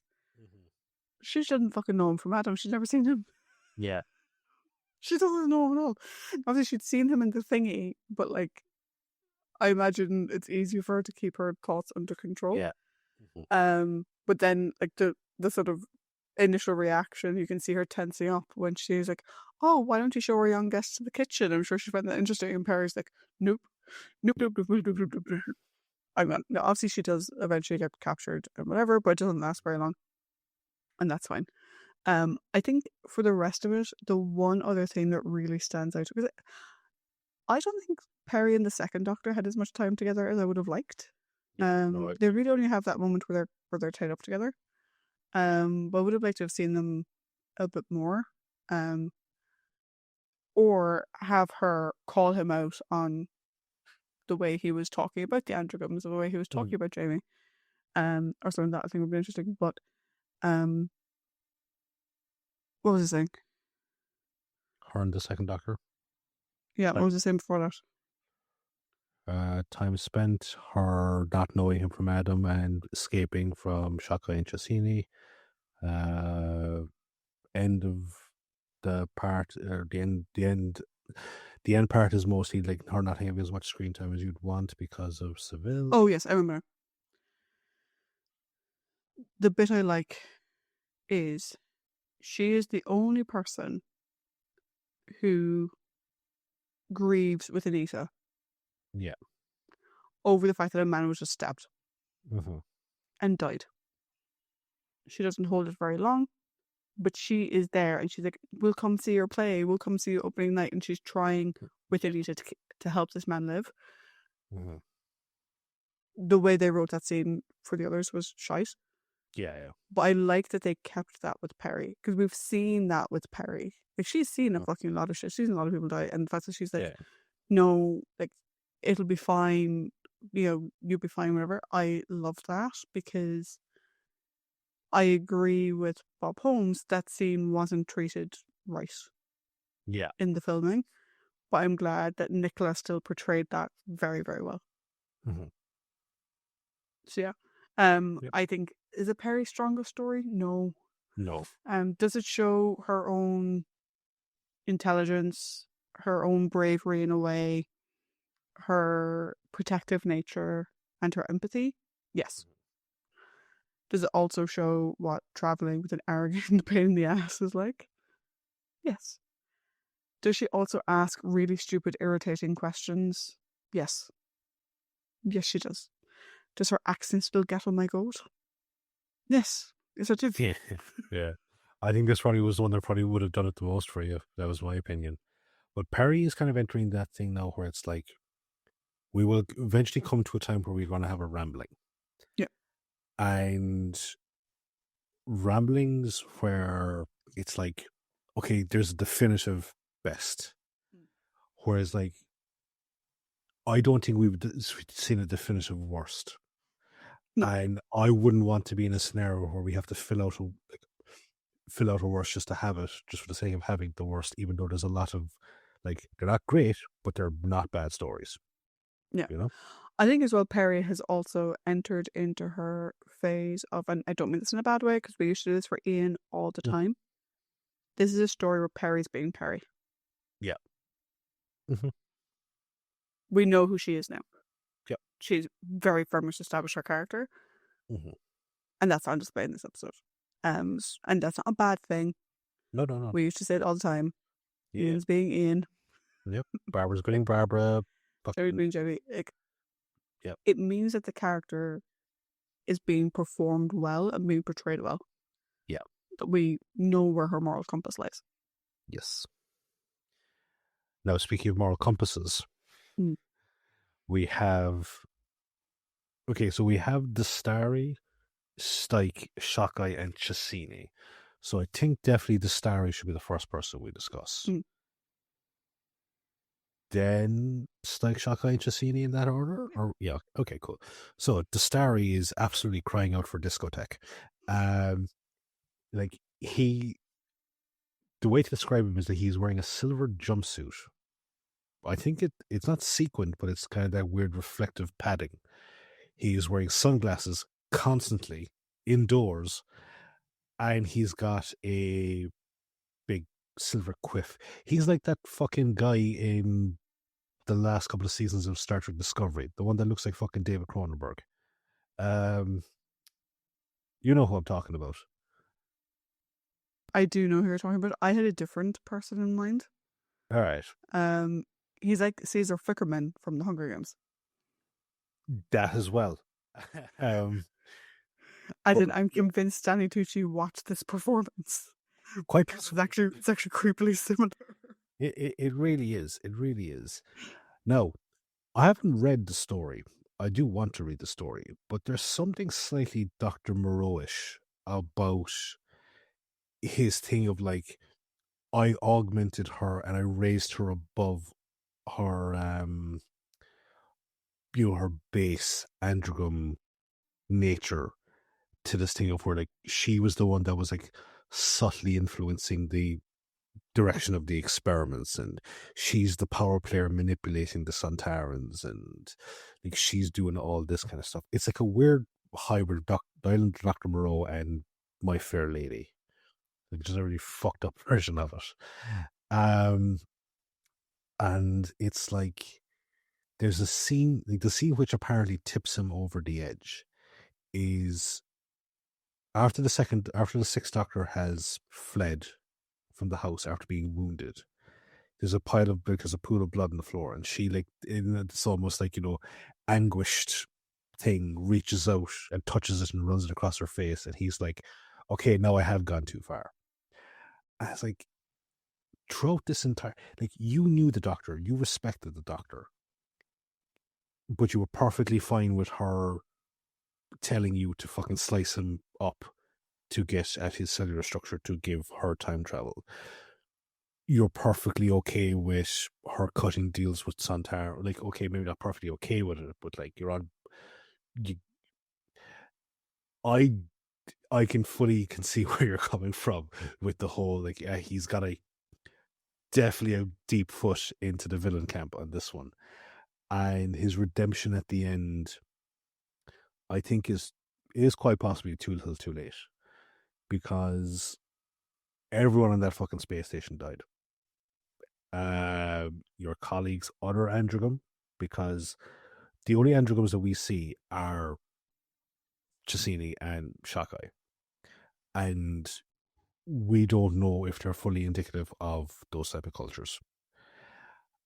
And I'm amazed that there was no other themes that Bob wanted to write into this story other than the vegetarian allegory, because this to me is it absolutely screams about colonization and the raising up of savage, quote unquote, savage peoples, and introducing them to Western ideology or whatever the case is. And it's it also kind of reminds me of when you'd hear stories about in the early days of apartheid in South Africa, when you would have wealthy you'd have people from wealthy native families going to get these English educations and then coming back and then uniting their people and trying to lead them using the weapons of their oppressors. And then it's don't be surprised when you tell someone how to do something and then they turn it back against you for their own benefits. Yeah. Interesting fact. Yeah. The scene where she licked the blood. Yeah. Was improv. That's that's great. I think she was meant to react to it and be drawn to it, and that's Yeah. where the Starry's response came from. But the idea of her like crouching down and putting her hand in it, whatever, that was improv. I think it was Colin suggested it on set, like on location. That Yeah. came up. I think that's a really powerful scene. Yeah. Like you could argue that it's a bit, hammy, but I think the intention of the scene is very powerful. Yeah, I agree. I think with the Starry, I do agree with you. His redemption is too little, too late. Like I don't think there is a redemption there, to be honest. I think I question his decision. I question the power that he had Mm-hmm. and how long he had that power and his own arrogance. Like you were describing there, sort of apartheid South Africa, and what kind of the way he described her kind of reminded me of the way I'm going to use the word queen and it's the wrong word, but I don't know what the correct term is. Let's say the leader of Hawaii Mm-hmm. was dressed up in American clothing when she signed over Hawaii as a state. Mm-hmm. Do you know? And again, to your point, this idea of trying to make someone more like you culturally, Mm-hmm. and you seeing that as you're making them better. Yeah. Because you're up here and they're down there. Mm-hmm. I mean, she said it clearly did have ability. She could clearly read minds in a way. But yeah, the question I have is why. Like, I do get the sort of Dr. Moreau thing, but like, why? Is it just coattails? Is it just like he wants to see what his little experiment will do, and he gets the credit? Like, I don't get the reasoning why, and we never fully understand why he's doing what he's doing. It's not fear. He's not afraid of Yeah. her. He's doing it all What? of his own fucking free will.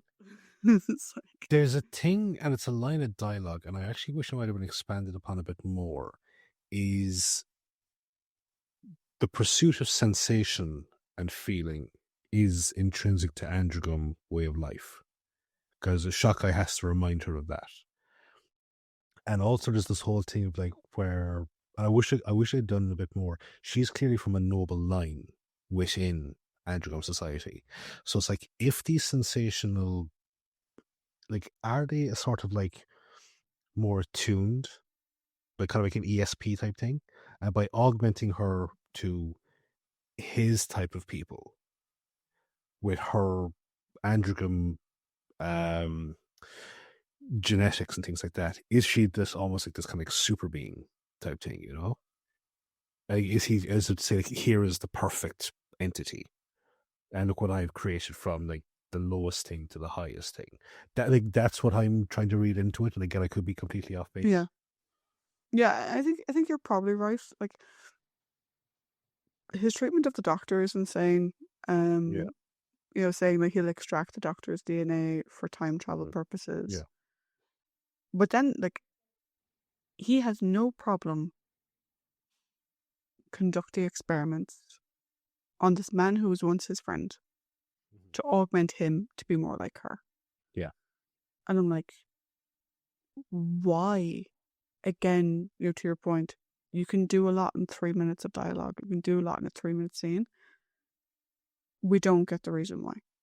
And it's the main thing I was thinking of with regards to him in the entire story was your man from the Hunger Games. Mm-hmm. Because he's into the augmentation and stuff like that. And like the similarities between the two of them, like physically and the way they present themselves, I was like, did Suzanne Collins and or Stanley Tucci watch this story and just decide to base your man on him? Because it's so striking. It's bananas. Yeah. Maybe. But it's very much the sort of capital idea of whatever. Also, like, the Centaurans, really? Like, you want to give them time travel? Why?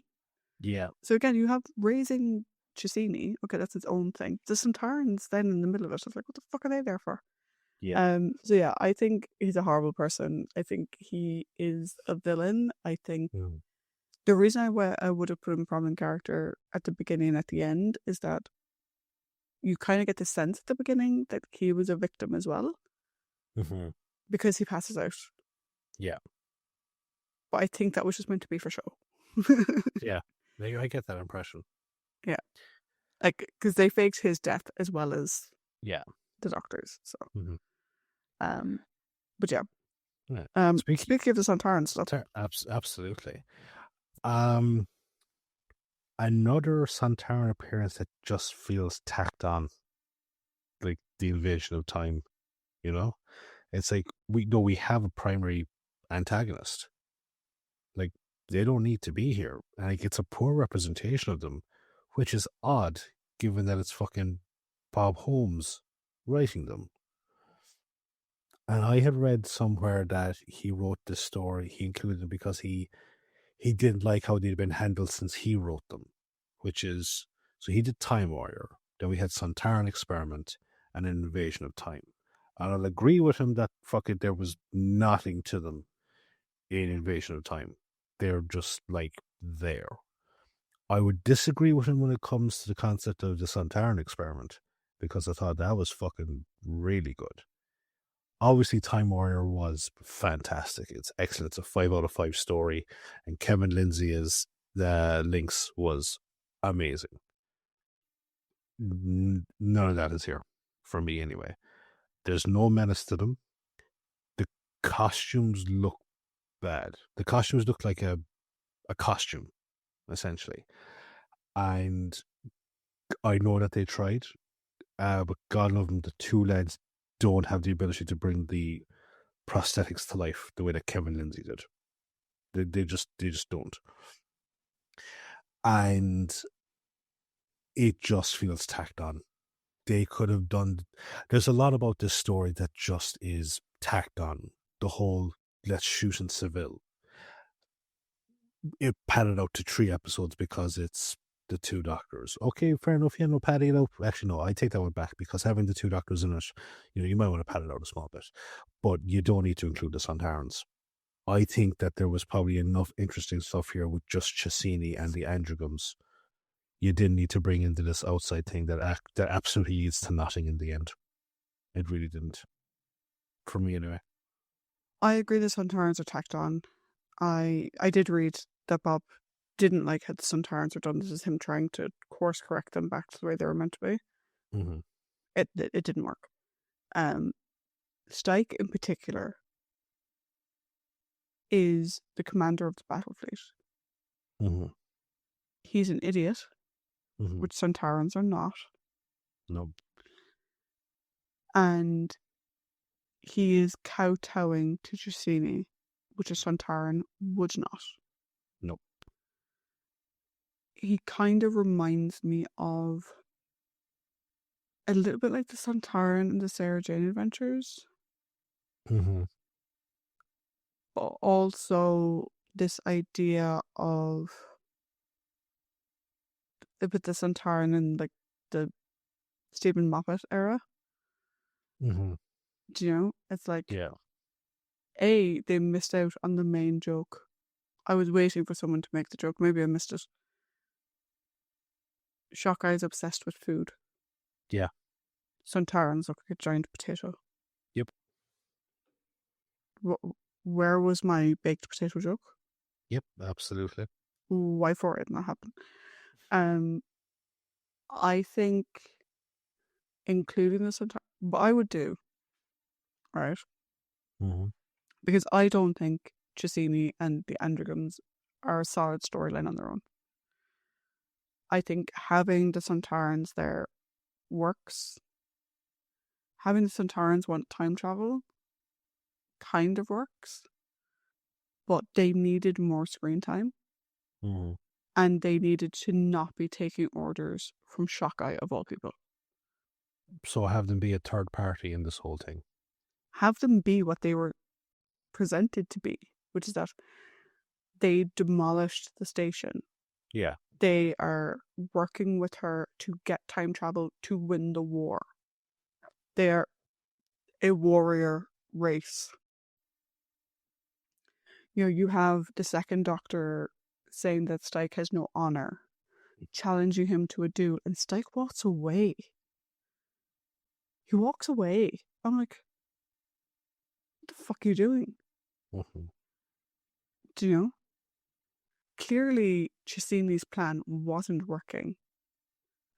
Clearly, what they said they could do was not working as easily. And Stike clearly gets sick of it. I'm like, dude, fold on the plan and go back to your battle fleet.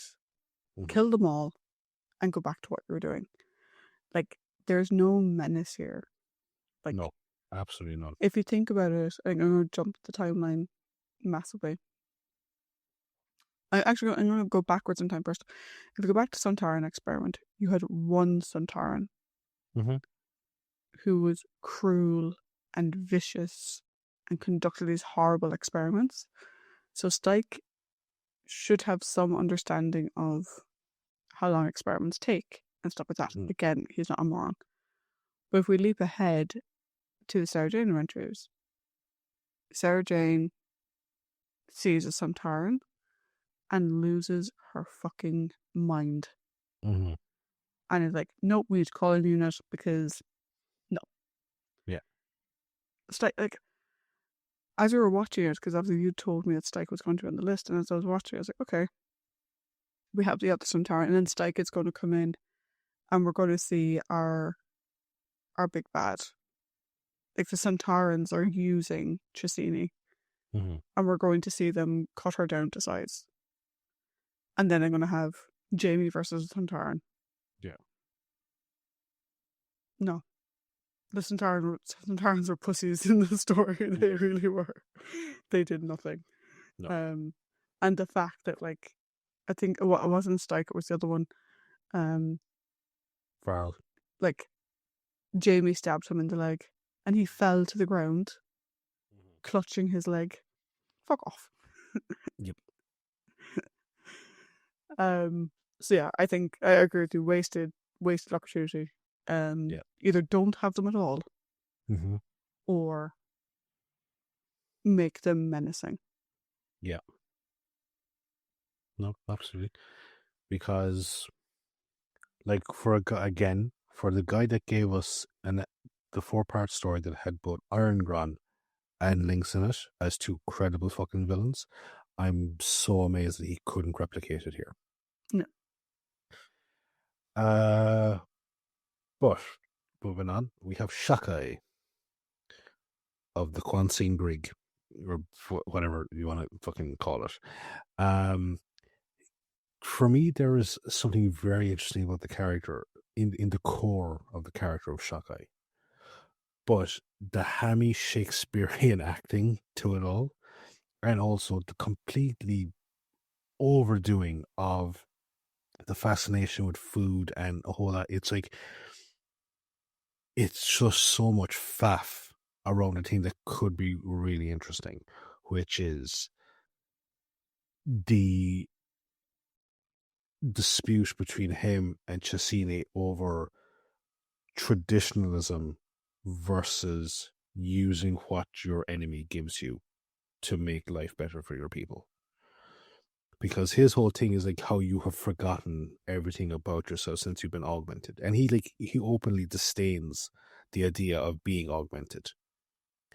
And like when the scene where she, tranquilizes him and he wakes up thinking that he is being prepped for augmentation. It's just like this primal rage within him. And like the scene with Oscar in the restaurant where he kills him, it's like there's so much good stuff here. We use the word right. There's the nucleus of good ideas here for a very interesting kind of character dynamic, but it is wrapped up in so much bullshit. it actively hampers my enjoyment of this character. Because the first time I ever saw anything with this story, it was part of a Doctor Who marathon on UK TV Gold, and it was I caught the I caught the reprise of episode 3. So the first thing I ever saw with this, and I was like, "What the fuck is this guy? Like, why is he? Is he a weird, warty looking Highlander? I don't know what the fuck he is. Why is he wearing a top hat and tails with the second Doctor?" It was just like it was so all over the place. And then going back and watching it from start to finish properly, it's like there's something interesting there, but it's just overstuffed, and it's stupid. And again, it's just kind of going like at the time I didn't realize that this was written by Bob Holmes, and like seeing all the absolute classics that you named out that he has written, why wasn't he able to replicate it here? Or like was it like again John Nathan Turner fucking stepping in too much? Was it Eric Sowards stepping in too much? Like just let the man fucking do what he does best, and that's write good stories, you know? Yeah. So I know that I am using a lot of my time here to give out about Shockeye. Like he is menacing. I will absolutely give him that. He is menacing. The bit where he catches up to Peri and he knocks her out so casually, just like slaps her on the back of the head and she's out cold. His chasing of the Doctor is actually, I think it's pretty good. I think it is kind of intense.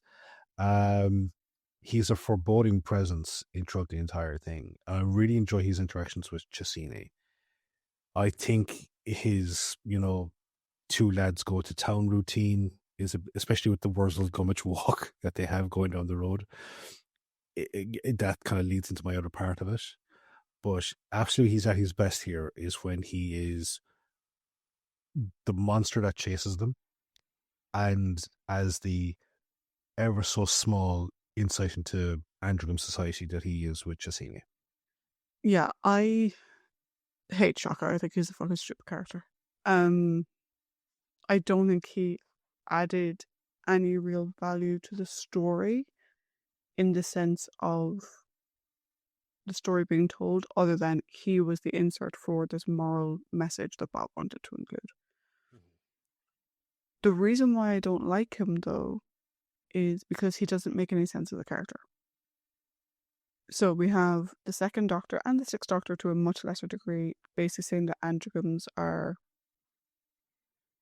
more simple-minded, Mm-hmm. that they can't operate at higher levels of intelligence. But then you've Shockeye thinking that humans are primitives. Mm-hmm. So, yeah. You have this over-the-top performance Mm-hmm. where all he does is talk about wanting to eat people. Mm-hmm. And he's wanting to eat in general. And it's like, okay, how did anyone decide, like, if this is what all androgams are like, why would anyone employ them as chefs or a serving class? Even not employ them, but just have them as a serving class. Because I don't see how he gets anything done. Mm-hmm. I think the love of food and sensation, I think is great. I think they could have done that so many other ways. Yeah. Have him be very tactile. Have him, and you could have it you could do it in like an appropriate for Saturday evening TV way, where like everything is sort of pre-orgasmic in a way. Yeah. Do you know? Mm-hmm. But the constant eating, Mm-hmm. the amount of food they apparently ate at the restaurant is just stupid. Yeah. But like him eating a watermelon and then throwing that away and then eating into a chicken leg or something. And I'm like, okay, but like, you're just disgusting. Yeah. Is that what it's meant to be? And I agree with you. His scenes with Chesini are really good. Because it's him saying like, get down now, the ivory tower now a second. Yeah. Do you know? Stop pretending like you're not one of us, because you are. And you're only damaging yourself by not embracing it or whatever. I think that bit is really good. I think him standing up and sort of saying to our pointer of like, they don't need to augment us. We're just as good the way we are. And I think, interestingly, his insight into culinary delights, I suppose, Mm-hmm. where he finds two different cookbooks and he's like, this one is on like Chinese food, this one is on Mm-hmm. Spanish food.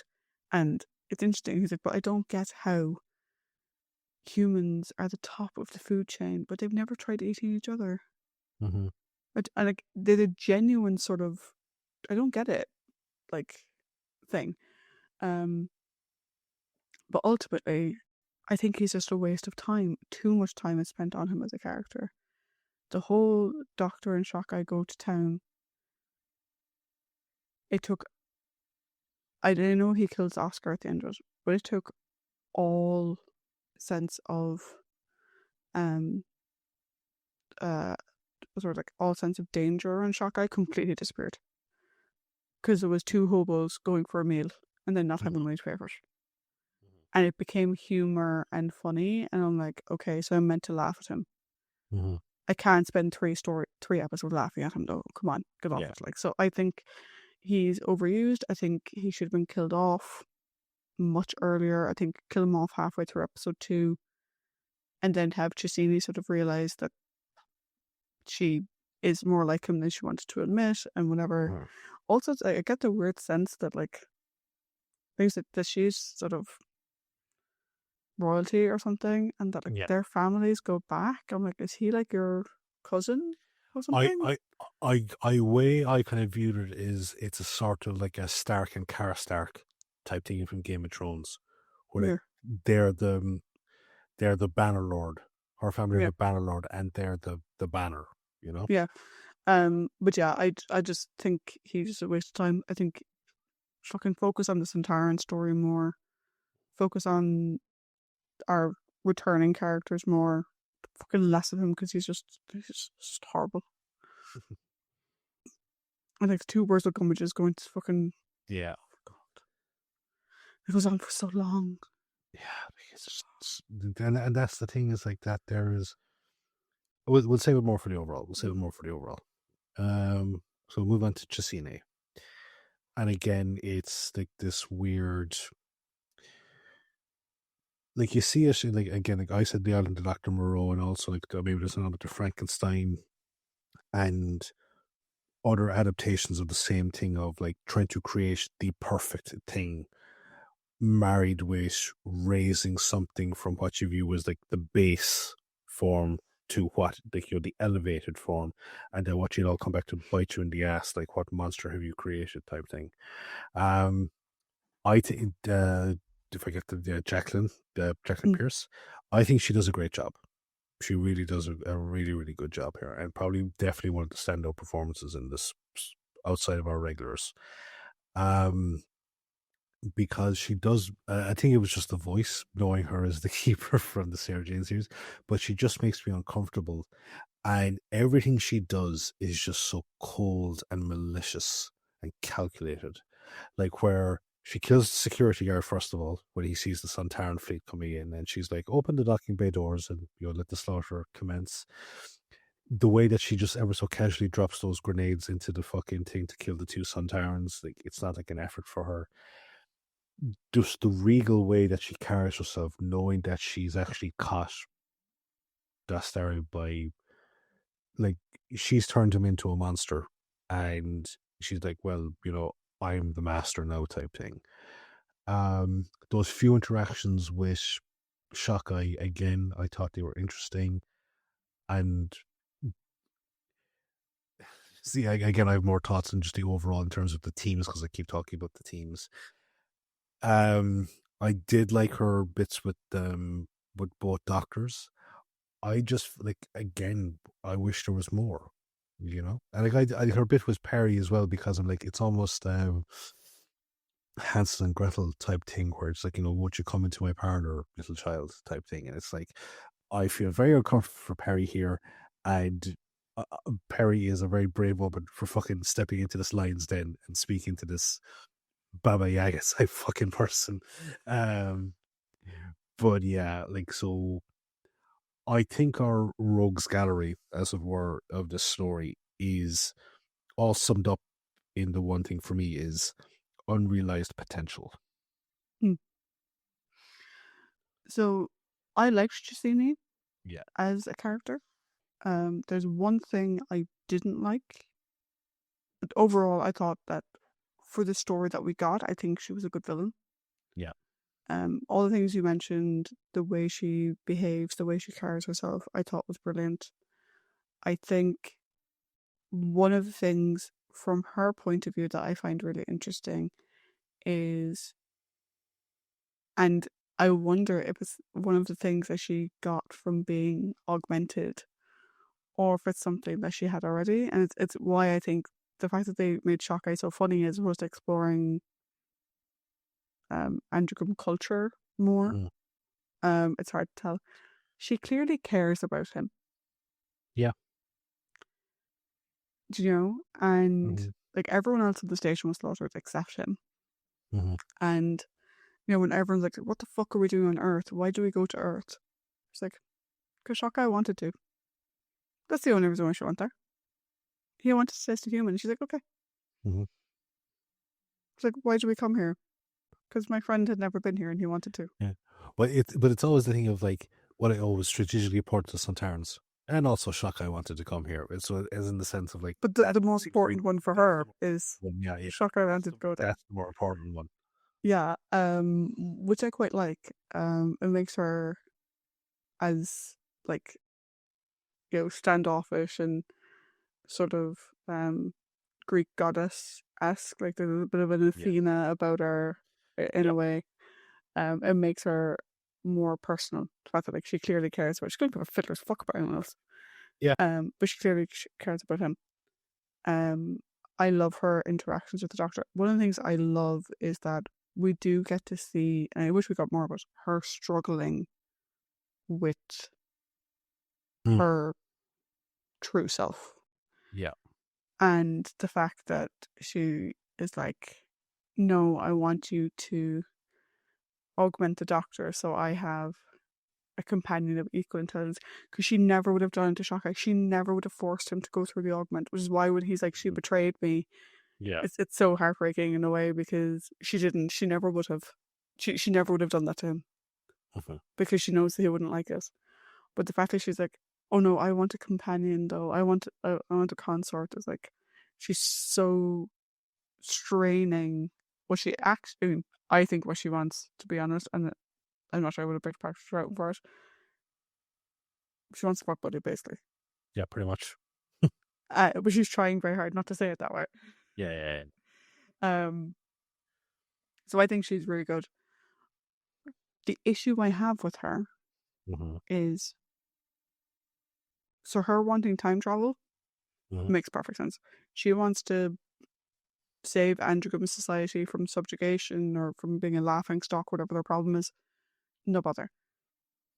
Why get involved with the Suntarans? I don't get it. Yeah. Because other than them being a cover for her to, like, they killed the Doctor, other than that,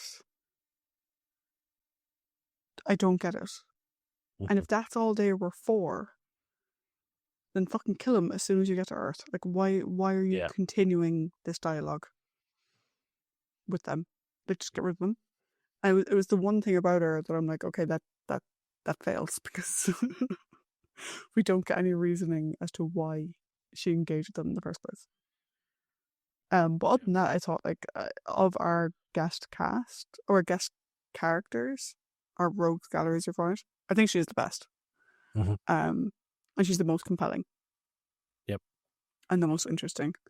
And the most complex because, like I said, I do think she genuinely cares for Shockeye, and it's actually kind of sweet. And it's so weird, fucked up kind of way.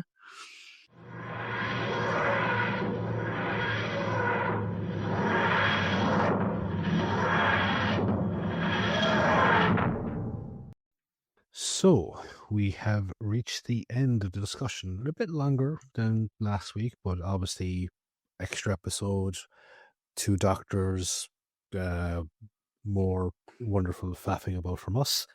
So we finally got here in the end. So at this point, myself and Trish will give our final thoughts on the story and give it a score out of 5. I did the socials, so I have the honor of going first. And I was very torn on scoring this one, to the extent that I actually hadn't scored it prior to coming in here. And sometimes I score something based on my initial views and likings of it. Sometimes I put my score based on how much I enjoy talking about it. You know, this one was still kind of tricky, and I think I wanted to score it a bit higher than I am scoring it because I have made it seem better in my head than it actually is. And what I'm saying about that is, I think un- unintentionally, Bob wrote a lot of other themes that he didn't intend, and are actually, for me, more interesting than the one that he did write. Which is, look, obviously, look, vegetarianism and animal cruelty, they are very worthwhile conversations to have. But for me, and the things that I like, the aspects of potential colonialism and how you interact and treat races as what you view as being inferior to you, and how that can come back to bite you in the ass, completely not touched upon here. Introducing the Suntarans again and wasting them to the extent that they were wasted is a big shame, because, like, spoiler, I think a lot of the Santaran stories fail to live up to their full potential. Um, I won't say which ones are, because those are discussion points. We need to keep you people listening to us. um, but I liked aspects of this story. Like, Peri is again showing that she is a very solid, enjoyable companion to watch. Colin is absolutely knocking it out of the park each and every single week in terms of his performance.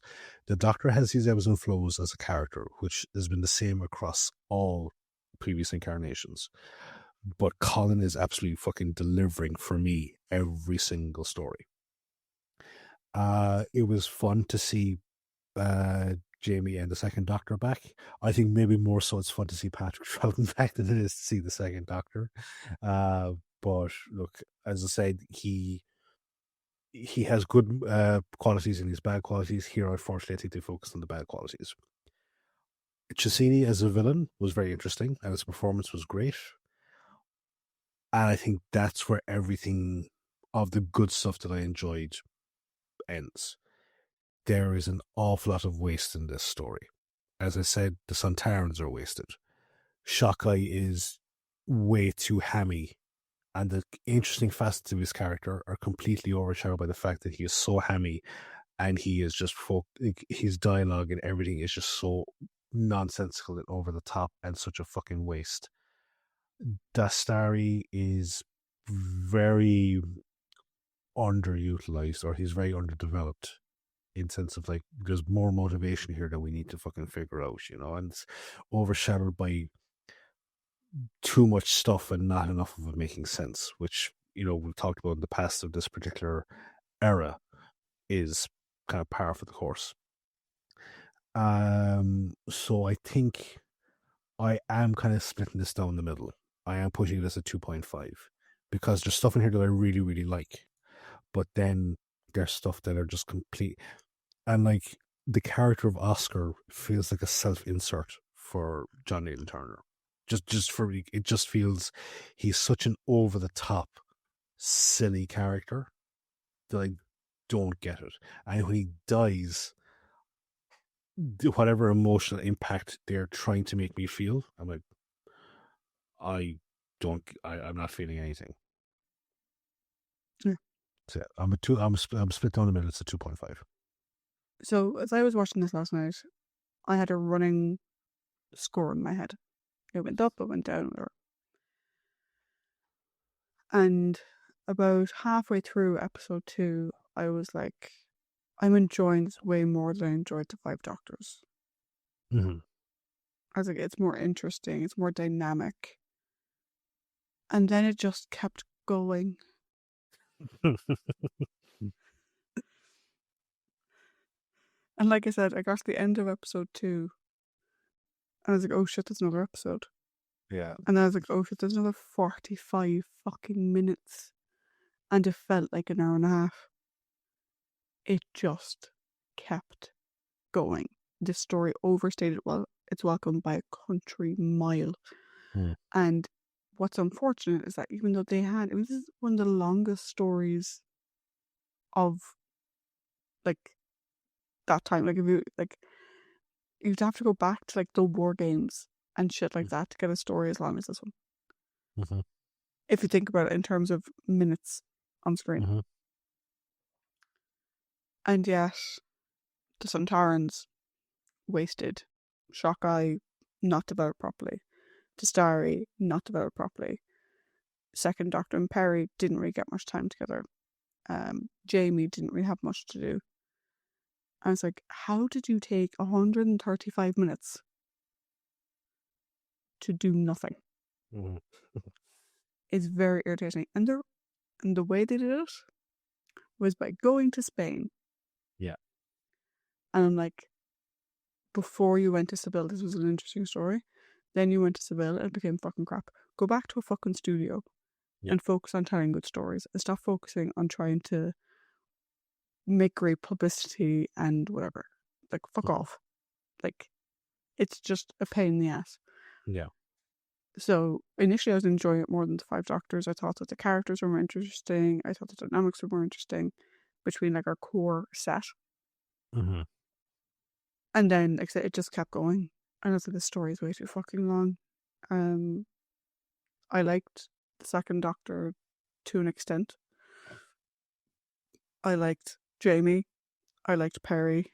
I liked the Sixth Doctor. And I liked Tricini as a character. The rest of them I couldn't give us. Oscar, fucking self-insert 110%. Anita was a character that I really liked. I thought she was really interesting. Not enough for us to really discuss her in any great depth, but I'm like, could we not have had more of her? Mm-hmm. Please? Because she was cool. Like, less Shockeye, more Anita, please. Yeah. But yeah, I agree with you. I think it's a 2.5.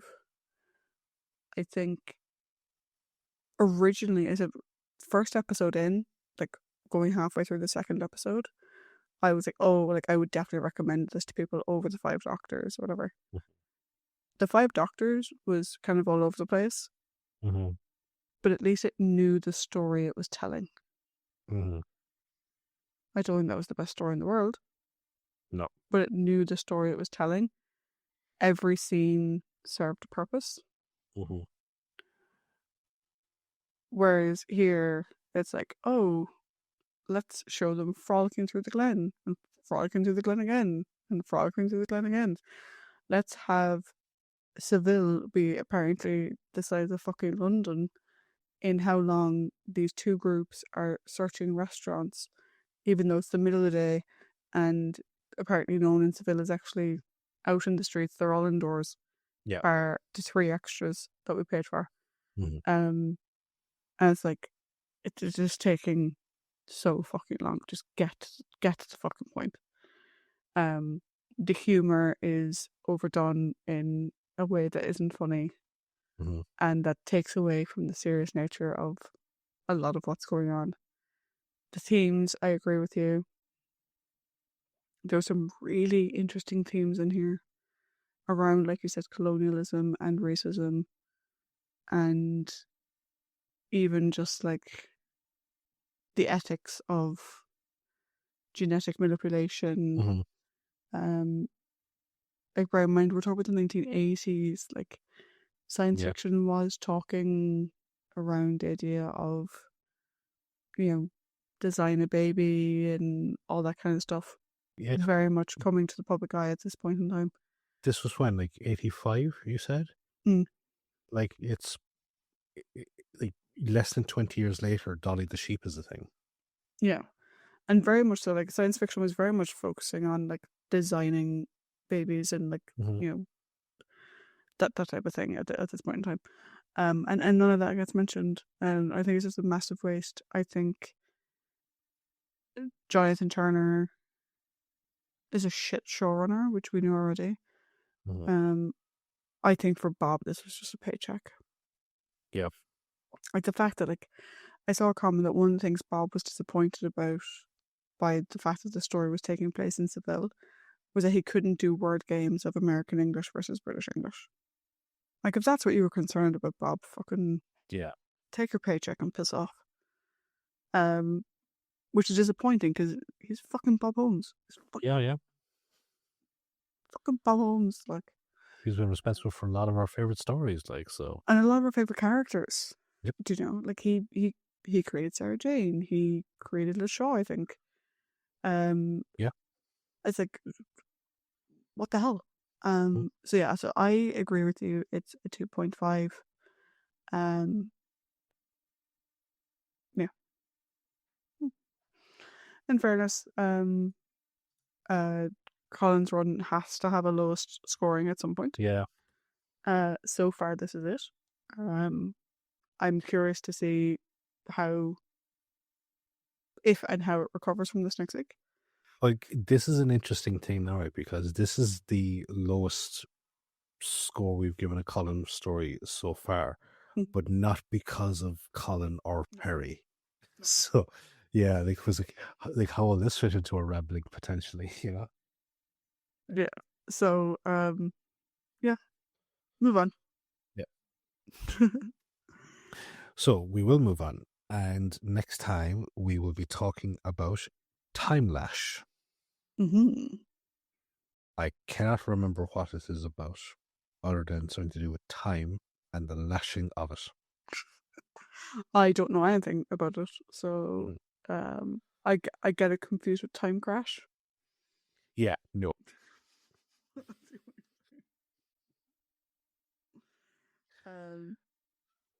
Yeah. So until then, guys, bye. Bye.